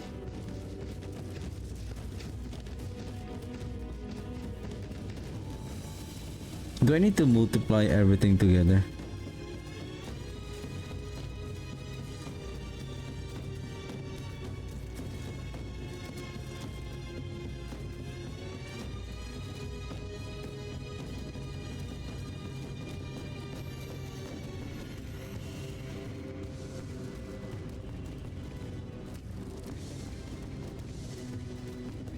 Give me a second. Why my TV just suddenly...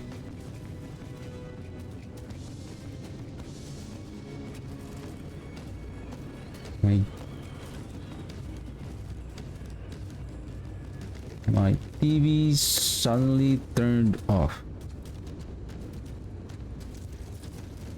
Okay.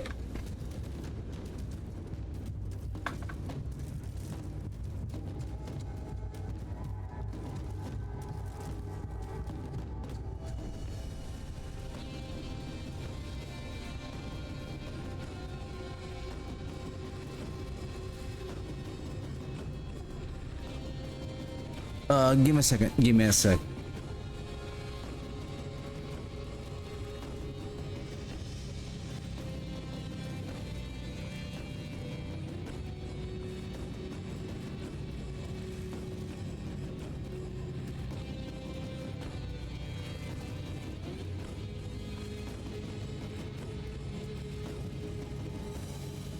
I forgot how I did the math. So basically, the damage reduction is not they don't stack with each other. Basically, it's like 4%. I am reducing 4% of the 100% damage of the enemy. The second instance of the damage reduction, I'm going to reduce this 96. If I'm not mistaken, this is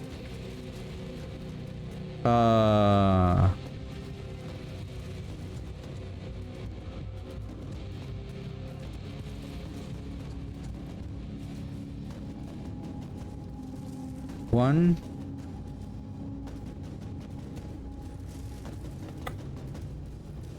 minus this, then I will multiply it to here.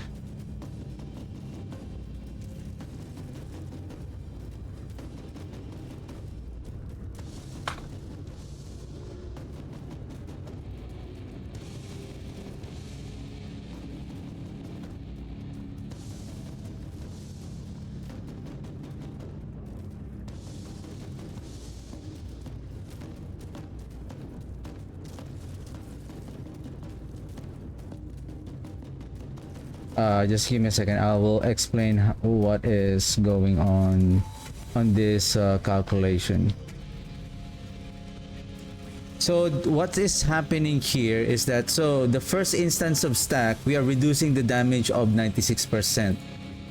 Now this one, 100% minus 4%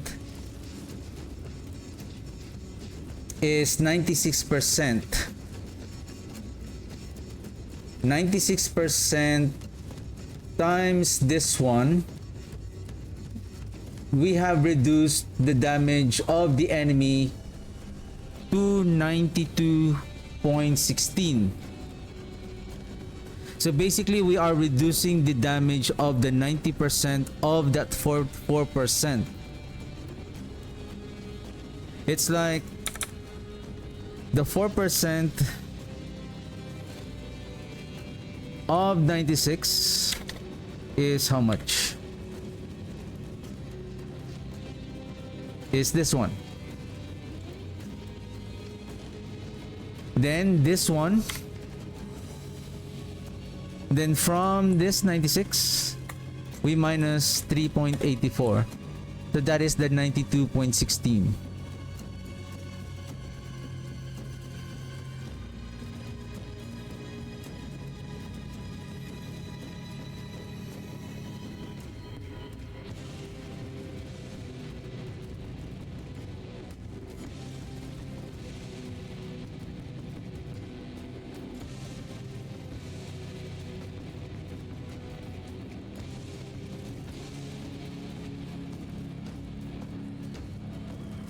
If we take a look here, that is the same formula as this one. This is just being simplified.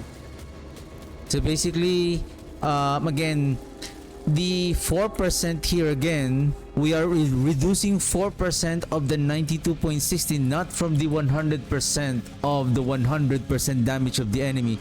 So now the enemy is now dealing 92.16. Applying another 4%, so that reduced to 88.47. So another 4%, we are reducing 4% of the 84.47, not the 92.16. That's why the more stacks that we are doing, this is the same principle as the cooldown reduction that what I have here. No matter how we are keep on adding the cooldown reduction, it will come to a point wherein adding more cooldown reduction only adds a very small amount because you are already reaching a very high threshold already. So like even if we capstone this, see the only additional is how much, but if we are going to remove this one by adding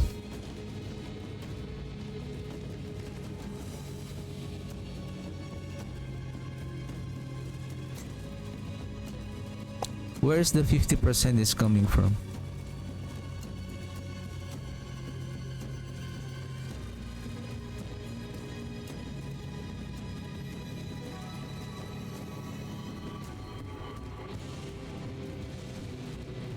So basically this is 8.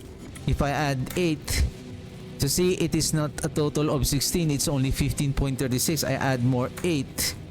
So it added around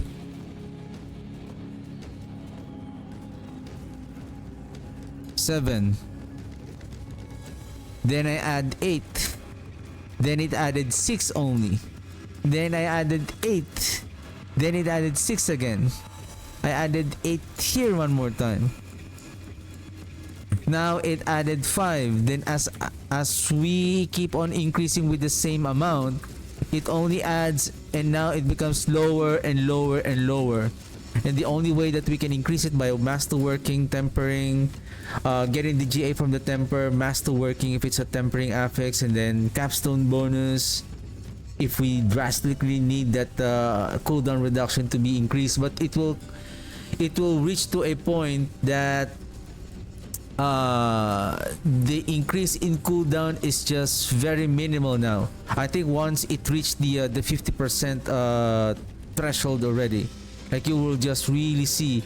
So basically, you can see the impact of the cooldown. This is now the new cooldown from 10. It is now brought down to 4.70. You can really see a very minimal changes on the cooldown. Same thing with our, so we are expecting by adding 4 stacks, according to, here's the thing, according to the new cap of the Glint's Anvil, at 10 stacks we haven't reached a full 40% cooldown reduction.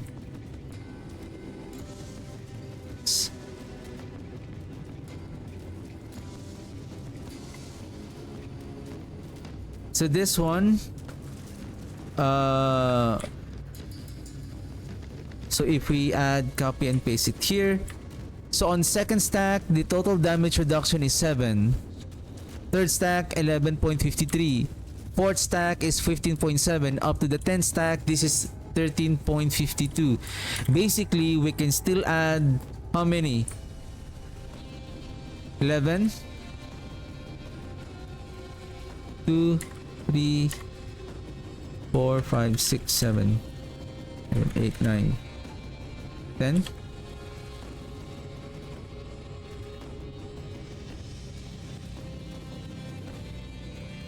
11, 12, 13, 14, 15. You can see it now from 11 it jumps to 4, 4, then 3, then it keeps on slowing down. It's because the damage reduction that we are reducing, it's now smaller and smaller and smaller, and because we are applying the same amount of percentage, therefore the resulting damage reduction is now becomes more and more smaller as well. So I think it will come to a point that this is the maximum, like 11, 12, then 13. That is why on the build planner that I have created for the Army of the Dead, I didn't use the Glint's Anvil because you're waiting for the stacks and you need to build up the stacks. Since we're using the a two-handed weapon, the defensive aspect that I used for the Army of the Dead was the aspect of heavenly strength, that you're getting 45%. That is a flat damage reduction, 45% right away. 45% damage reduction when you're wielding two-handed weapon. So that one is much more better than the Glint's Anvil. And since we're not using two-handed weapon, there's two way. We can either use the Bloodless Scream here. It says here the Azurat is 100 to 120. Do I have the Azurat on the game?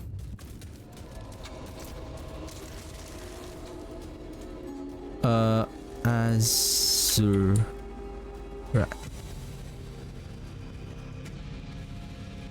This is 120.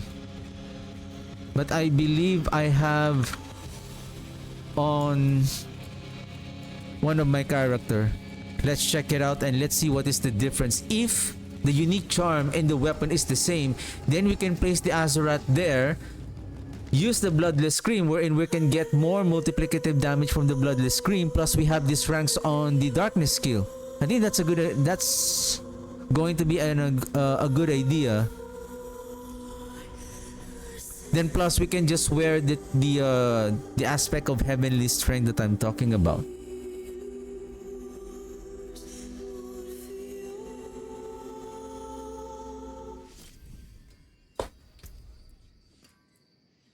There. Same. It's the same. It's the same. Oh, then that's good.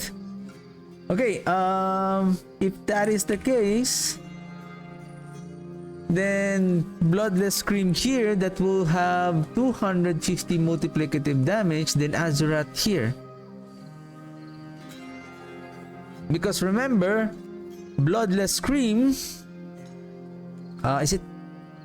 is it already closed? Verifying age? What the heck?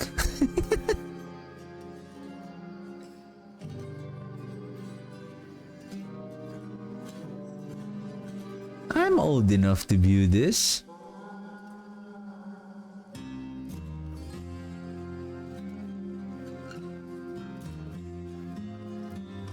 Guaranteed affix skill ranks to darkness skills. Right? And how about the Azura? Life and weapon damage. Considering that the Azurat didn't lose its it didn't change whatever on the unique weapon bonus multiply, the unique effect is still the same amount on that unique charm, then it's better to be placed there. Right? And then Bloodless Scream here. Plus we're getting that darkness, additional darkness skills. Then we can add the critical strike damage multiplier.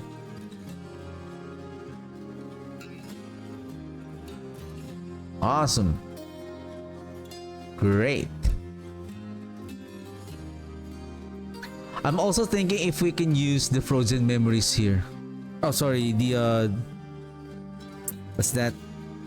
The Bone Storm, which gives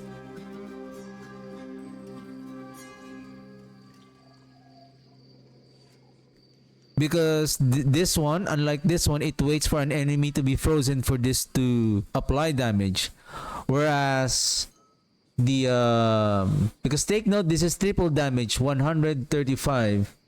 If we're going to use the Pack of Bone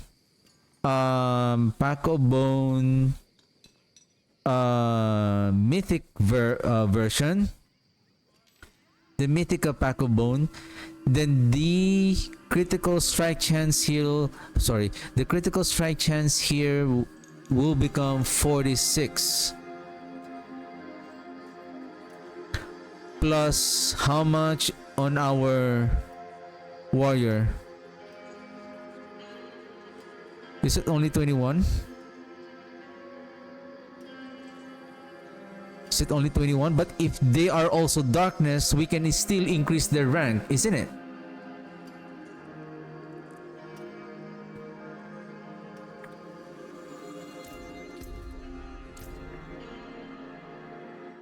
Anyway,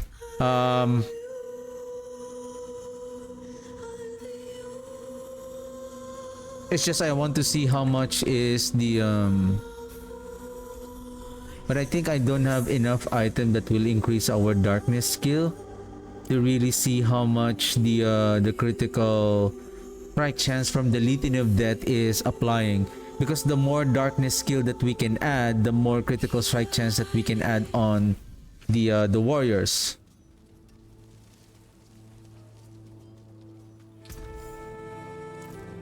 Now I'm thinking whether should I go with maximum resource on the charm or darkness skills.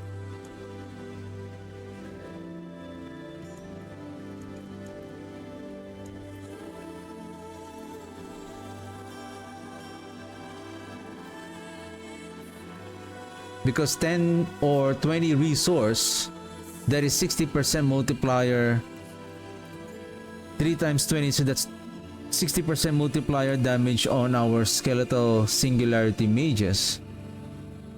Skeletal mage deals increased damage for each point of essence consumed.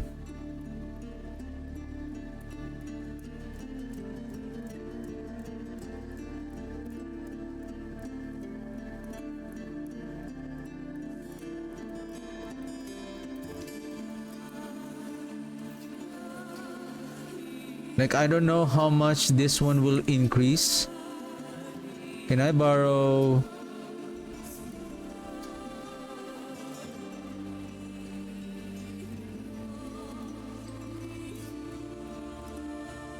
$19. 1, 2, 3, 4, 17. 1, 2, 3. I think every 7 is 2 points. So this is 5. 17. 18.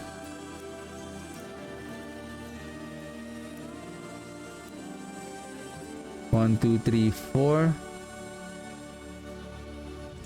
1, 2, 3.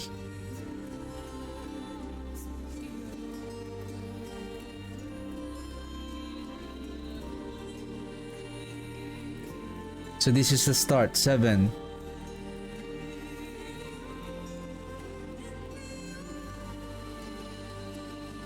One, two, three. What?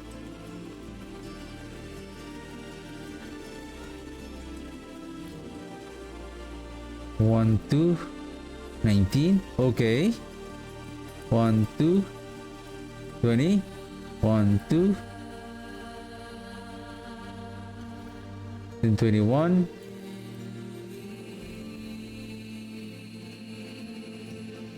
So after 10, so it's now 3. 1, 2, 3. 1, 2, 3. 22. So that is beyond 10. We need to reach 20.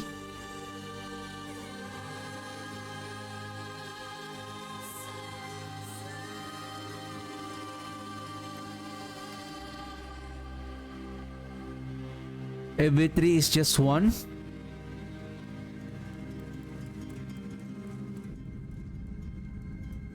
But 22 plus 46, if we're going to use the mythic, so that's going to end up 46, 22, so that's 68. Then when we activate the Bone Storm at 38%, at even at 16, even at the 15 rank, this is a total of 38%. So when we activate the Bone Storm, we're doing almost 100% crit. So when the enemies are frozen, then we cast the Bone Storm, we're dealing this critical strike damage to the enemies at 100%, then we let them explode from the effect of the Azurat. So that's also another it's just compared to the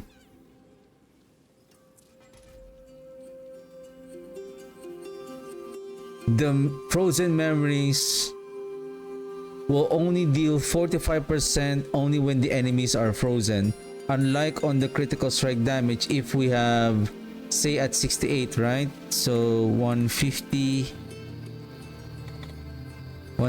times 0.68, so that is a total of 102% without the activation of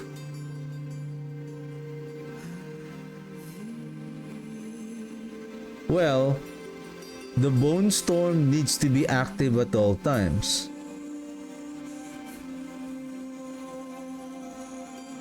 Then we will need a rapid dosification, but we have no more room. We need the aspect of Torment. That's the thing. We don't have any more.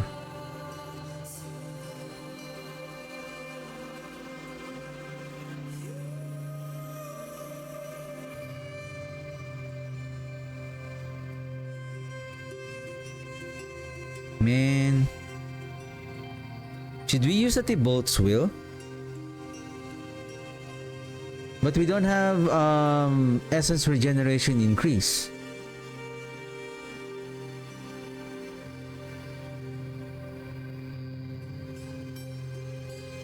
I think the Lidless Wall here is not going to work.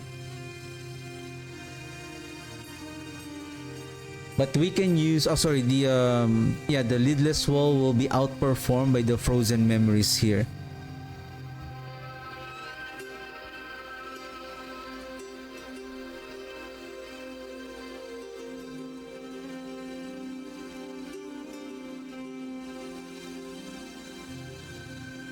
But when we activate the Bone Storm, considering, because when we activate the Bone Storm, we're not getting that 150% right away.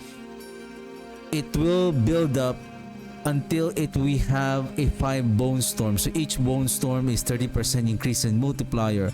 So how many seconds that we can build up 5 if we're using only, unless we're going to use the Grey Bloom upgrade of the Golem, so that we will have 3 Golem, right? So the Bone Storm will spawn on them, so we have 3 on them, 4 on us, and then all we need is to inflict 1 Bone Storm on the enemy.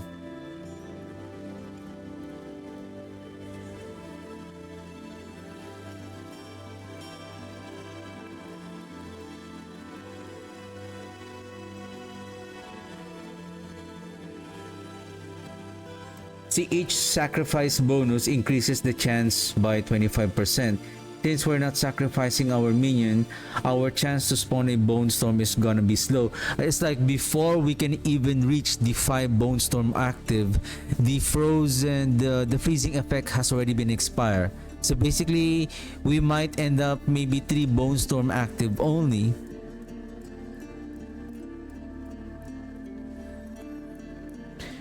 While you have an active Bone Storm, hitting an enemy has a chance to spawn a Bone Storm around their location.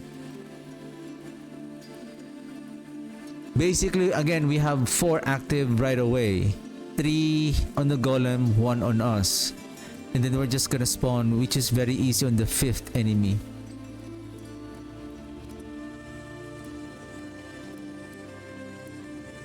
And compared to the Frozen Memories, which is only 45% when we are doing chill to the enemies, the Bone Storm at 68% critical strike chance, right? At 68 critical strike chance, it will deal 102 efficiency versus the Frozen Memories on unfrozen enemies, even chilled enemies.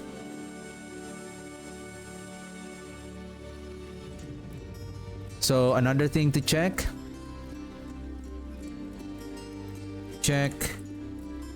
DPS between Lidless Wall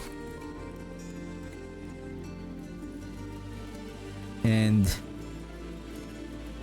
Shield with, because a Lidless Wall also has a guarantee critical strike chance on the shield. That's a guarantee affix. Lidless Wall and Shield with Frozen Memories aspect. And I wish you can highlight this on red so that we can see, like, hey, things to watch out for. Requiem.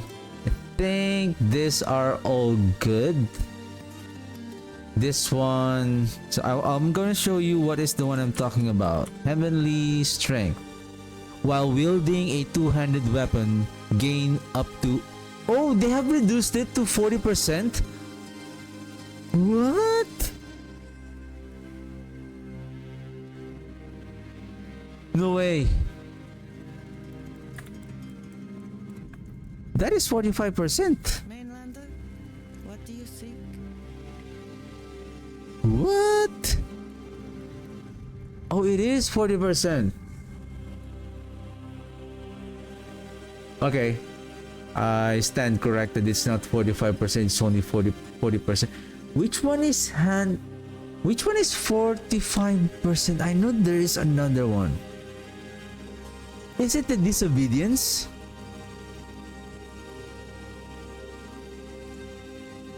Damage over time grants you up to 1.5 damage reduction for 2 seconds, stacking up to 30 times. I think this is the one. Damage over time grants you... I think this is the one. Up to 45%. Since we're dealing damage over time, which is Frostbite. And through the effect of the... what's that? Our... Piece of the Black Shroud charm set. we can activate this one. This is 45%, up to 45%. Ah. Ah. Ha. Ha.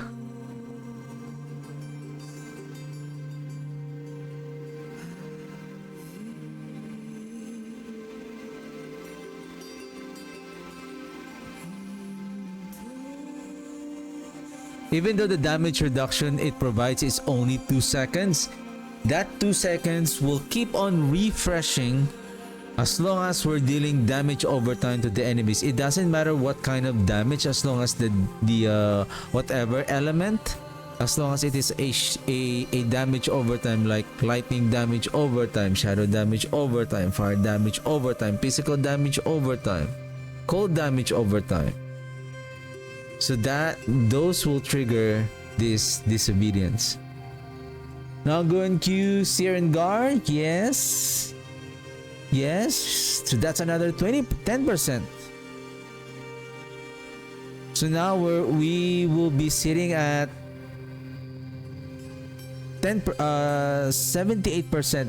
And take note, if we're going to use a shield, we can have another 10% critical strike chance here.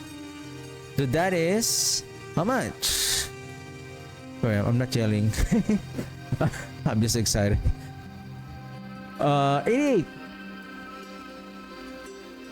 So we're now at 132.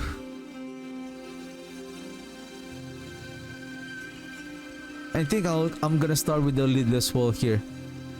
Ooh.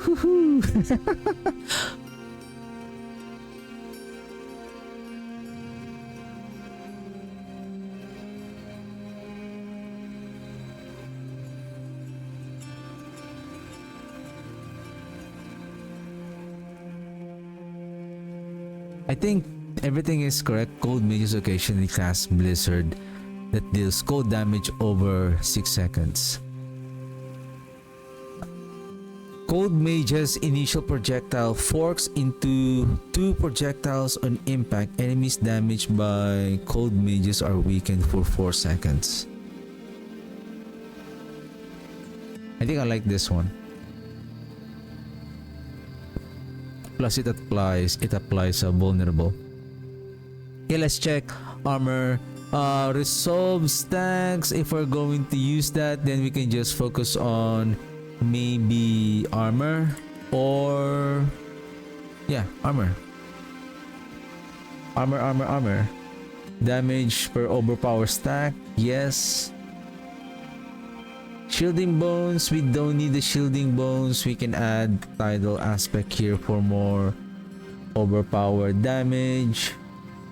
If we have tidal aspect, no red blessing, we have 4, we have 3 here, so that's 7 stacks. 7 stacks, 7 times the damage of, how much is the damage of the overpower now? 4.5.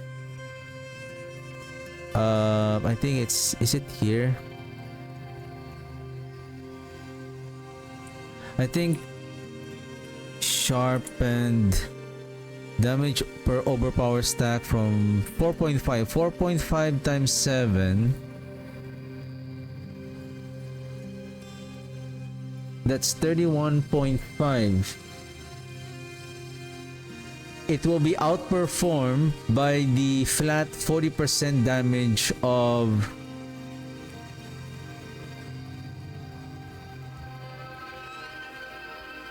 no. If we're going to use the dominate glyph, the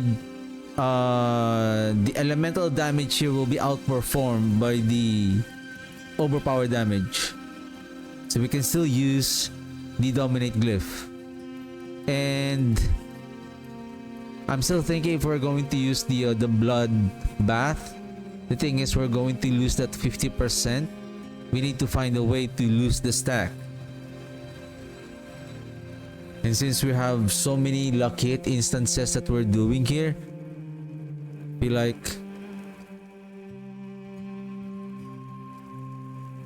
but we'll see. On the amulet, I use the tidal aspect here. What should be Corpse, no problem. The Reapers are going to produce it for us. Exploiter.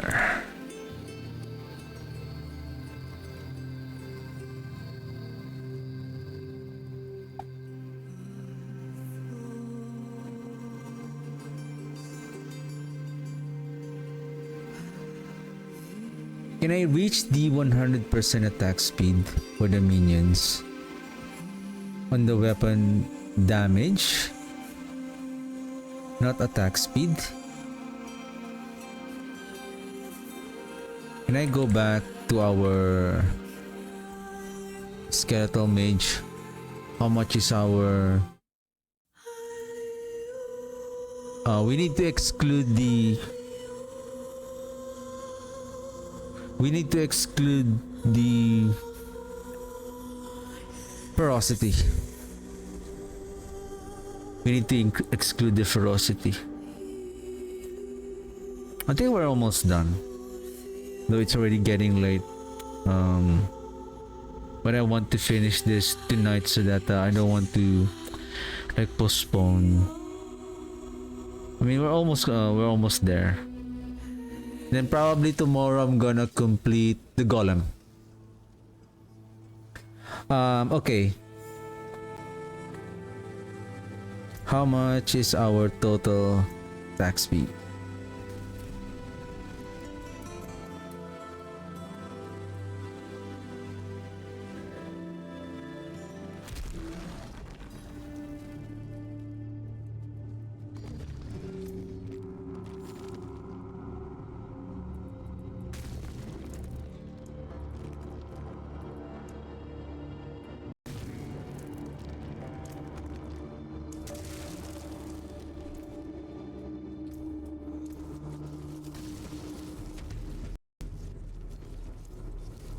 Oh shoot, give me a sec. Oh, give me a second. Oh. Oh, give me a second. Oh. I don't want the ferocity yet. Wait a second.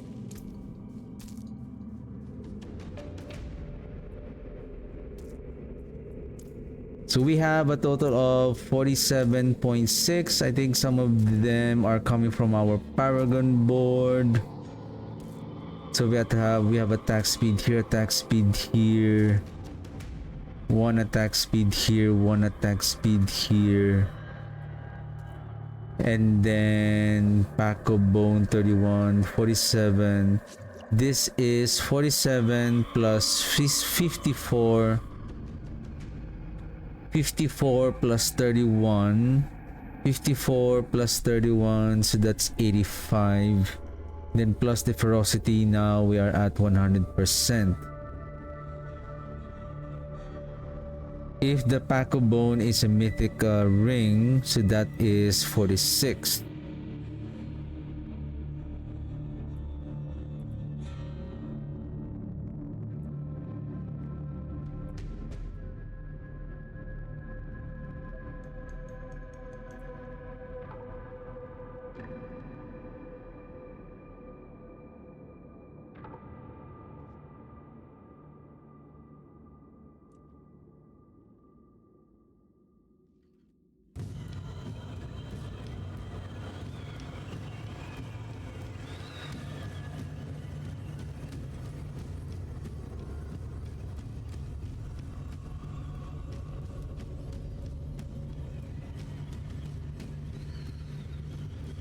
I need attack speed here.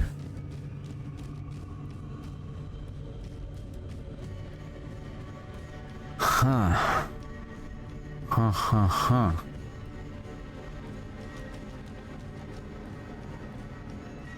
So I need attack speed here. This is 12, 12, 24.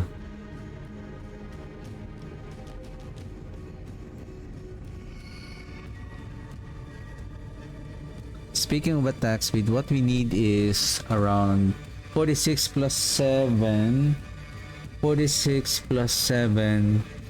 That's 53. All we need is 47 more attack speed to complete the 100%.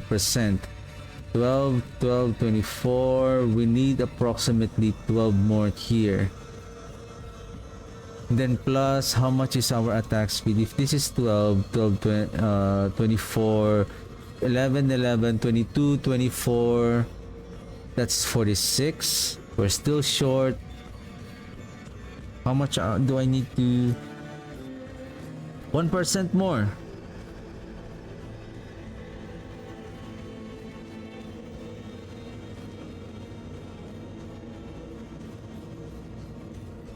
So 2 attack speed here.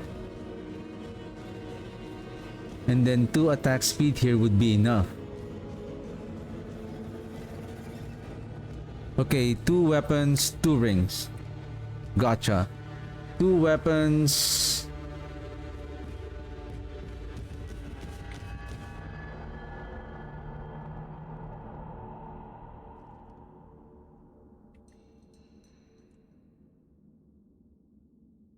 What do you mean weapon?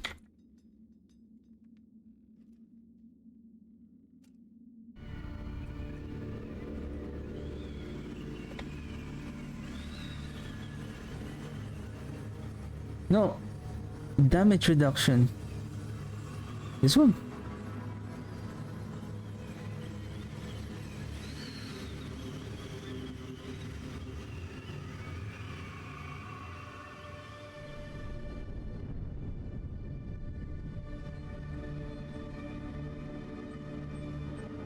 Attack speed, shadow damage multiplier. I think it's more better for the vulnerable damage multiplier. 1 here, then shadow damage multiplier here.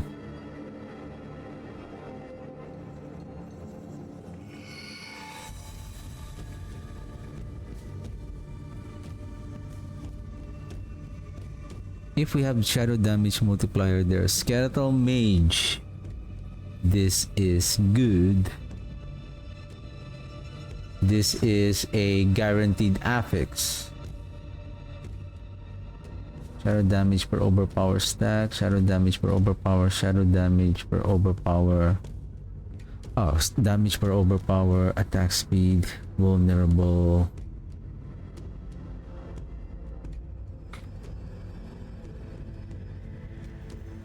One shadow damage. Not intelligence, but blood skills, bone skills, core skill, corpse skills, darkness skills.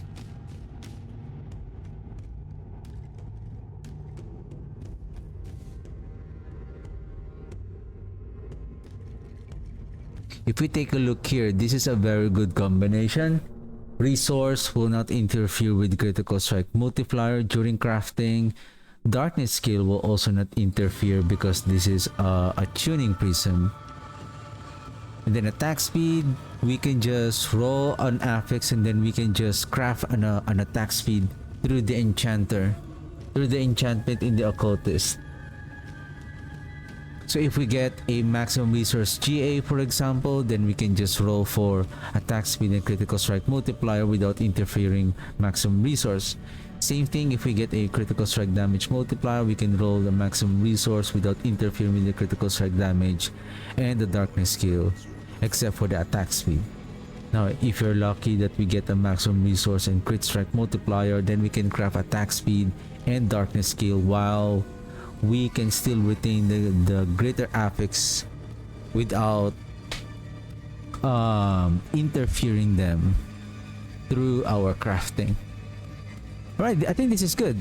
The affixes, I think we're good now. I think for skill tree, this is still correct. Probably I'm going to remove the 1 stack of overpower here just in case. I think everything here is still the same. Maximum rank there, maximum rank there. Why you're not maximum rank?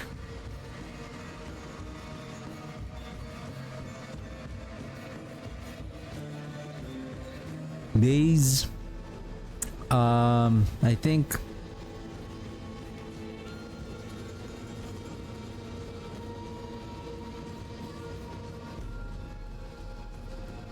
maybe extension, barrier, roll the bones.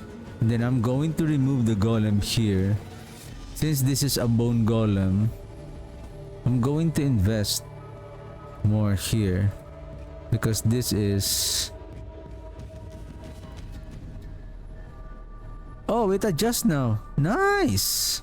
It shows you what is the So now this is 21. Okay. I need one more point.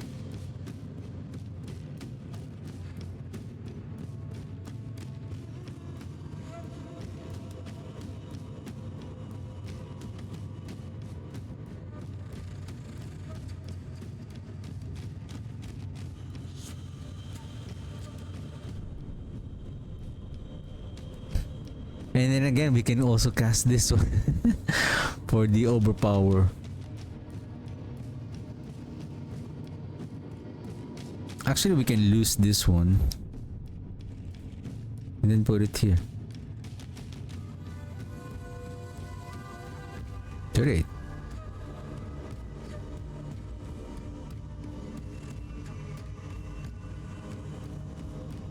Alright.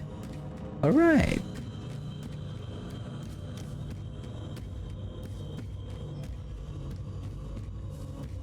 Paragon board, mercenary, we're gonna switch with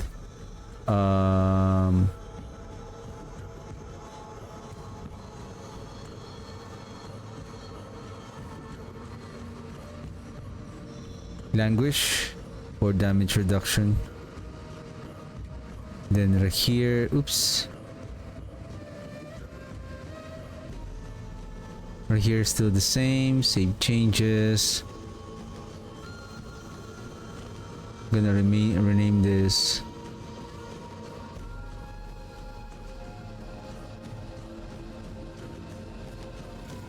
oh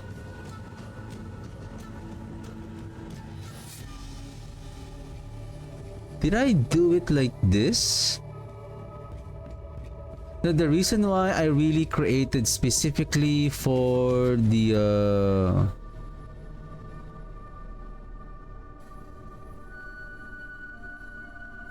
oh, this is a good call. This is... Oh! Oh no. Oh, okay. Give me a second here. If we're going to use the Bloodless Scream, giving us a huge multiplier. This is 250 and 150. Oh no, yeah. Oh.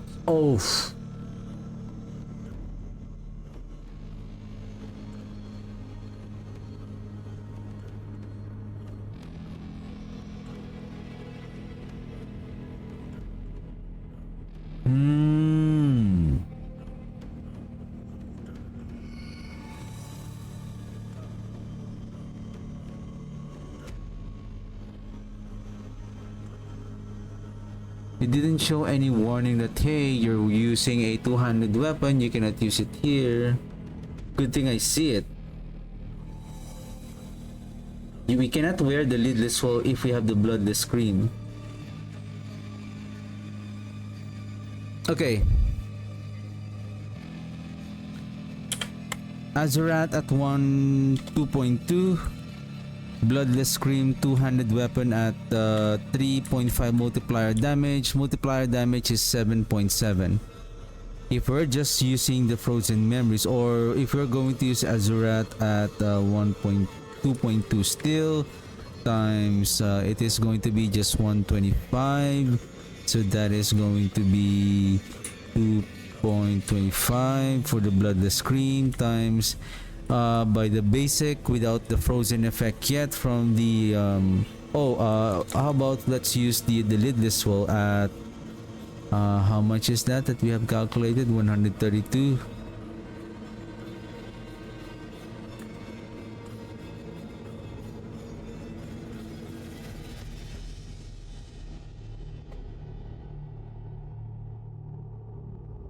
The multiplier is much more better. And then, for example, if we're going to use the frozen memories at 1.45, so that's the only time that it will fall off. But if we're going to use, if the enemies are frozen now, so that's going to be 135, so that's 2.35. Yeah. Okay. Okay. I wanna scream and shout and let it all out. It's just the darkness skill. Rawr.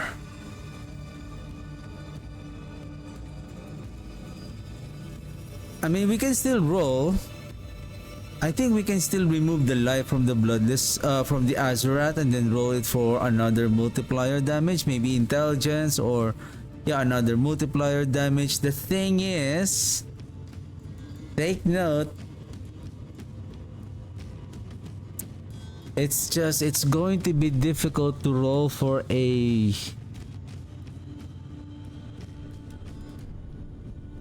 offensive. You're gonna gamble. Like for example, if you have a weapon maximum life, right, for the Azurat, and then you're going to craft a offensive affix. What if it rolls for a shadow damage, which you don't need? Then you cannot re-roll it anymore. Because if you're going to do a chaotic reroll or a focus reroll, because you have a weapon damage there, it's going to prioritize the highly valuable affix. So it's going to roll the weapon damage. It's still okay if the weapon doesn't have a greater affix in the weapon damage. You're just gonna keep on re-rolling until you find the two affixes that you need, and then maybe you can enchant it to lock the affix.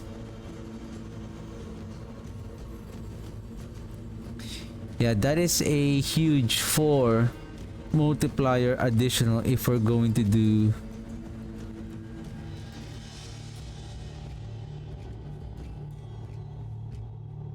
and this is Sapphire, and that is still correct. I think I'm gonna delete this variant. Okay, Paragon board. I think this is it's still gonna be the same. What is this one? Why it looks like, oh, this is nice. This is a new update on the build planner that it shows what Paragon board what glyph is socketed on the Paragon board. Like Cult Leader is amplified. This is Bloodbath to Darkness, Wither to Essence, Frailty to Dominate.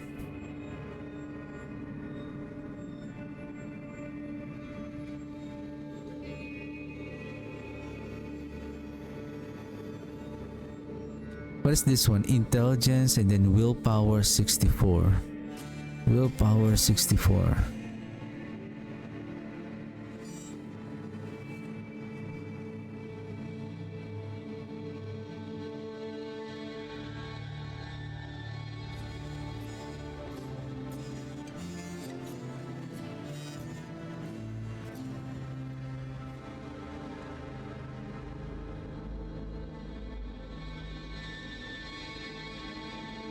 Because speaking of overpower, I wonder if I need Undaunted here.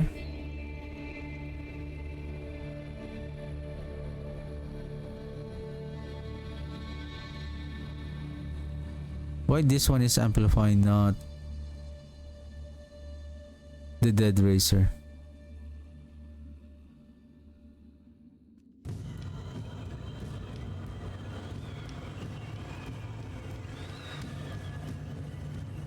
But we'll see.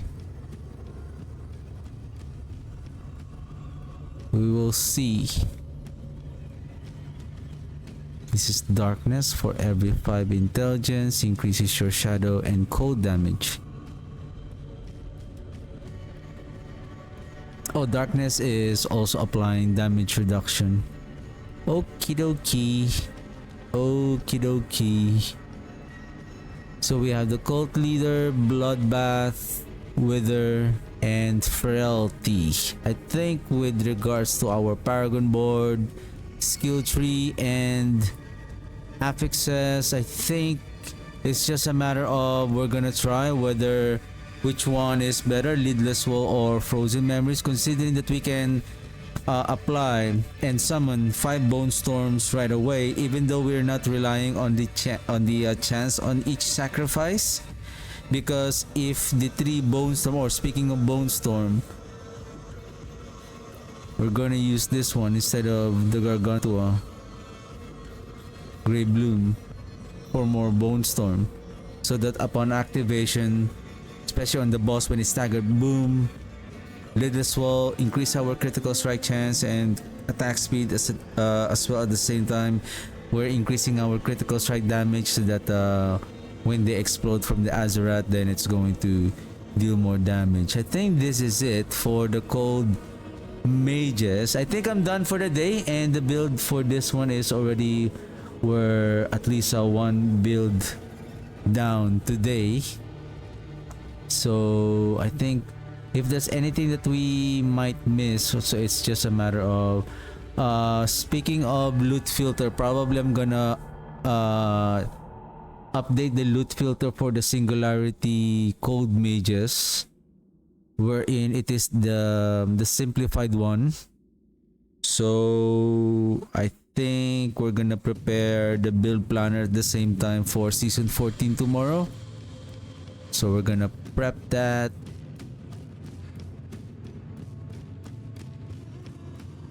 Maybe this one, let's duplicate, file, make a copy, D4 season 14 build guides, make a copy, close. I'm just gonna delete this one with the new seasonal mechanic logo. I think this one I'm going to delete this for a while, so that I would know which one is missing new loot filter and build planner. Singularity, add new.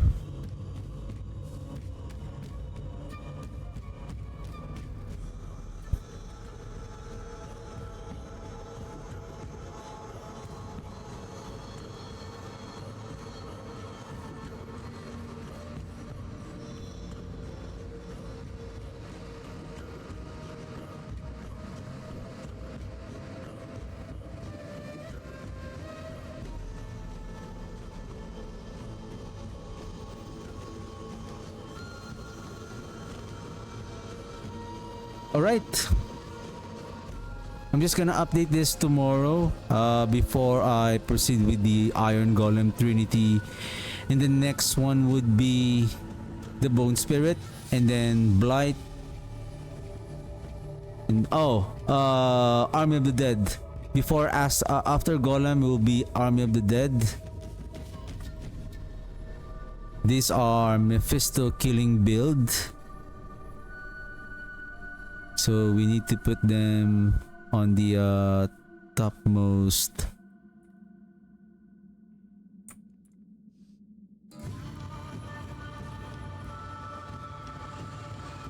Okay.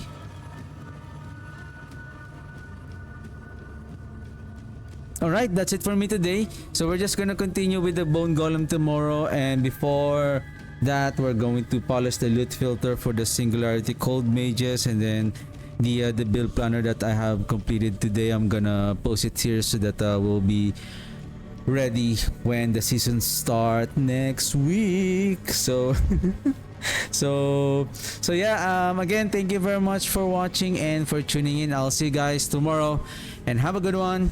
Bye.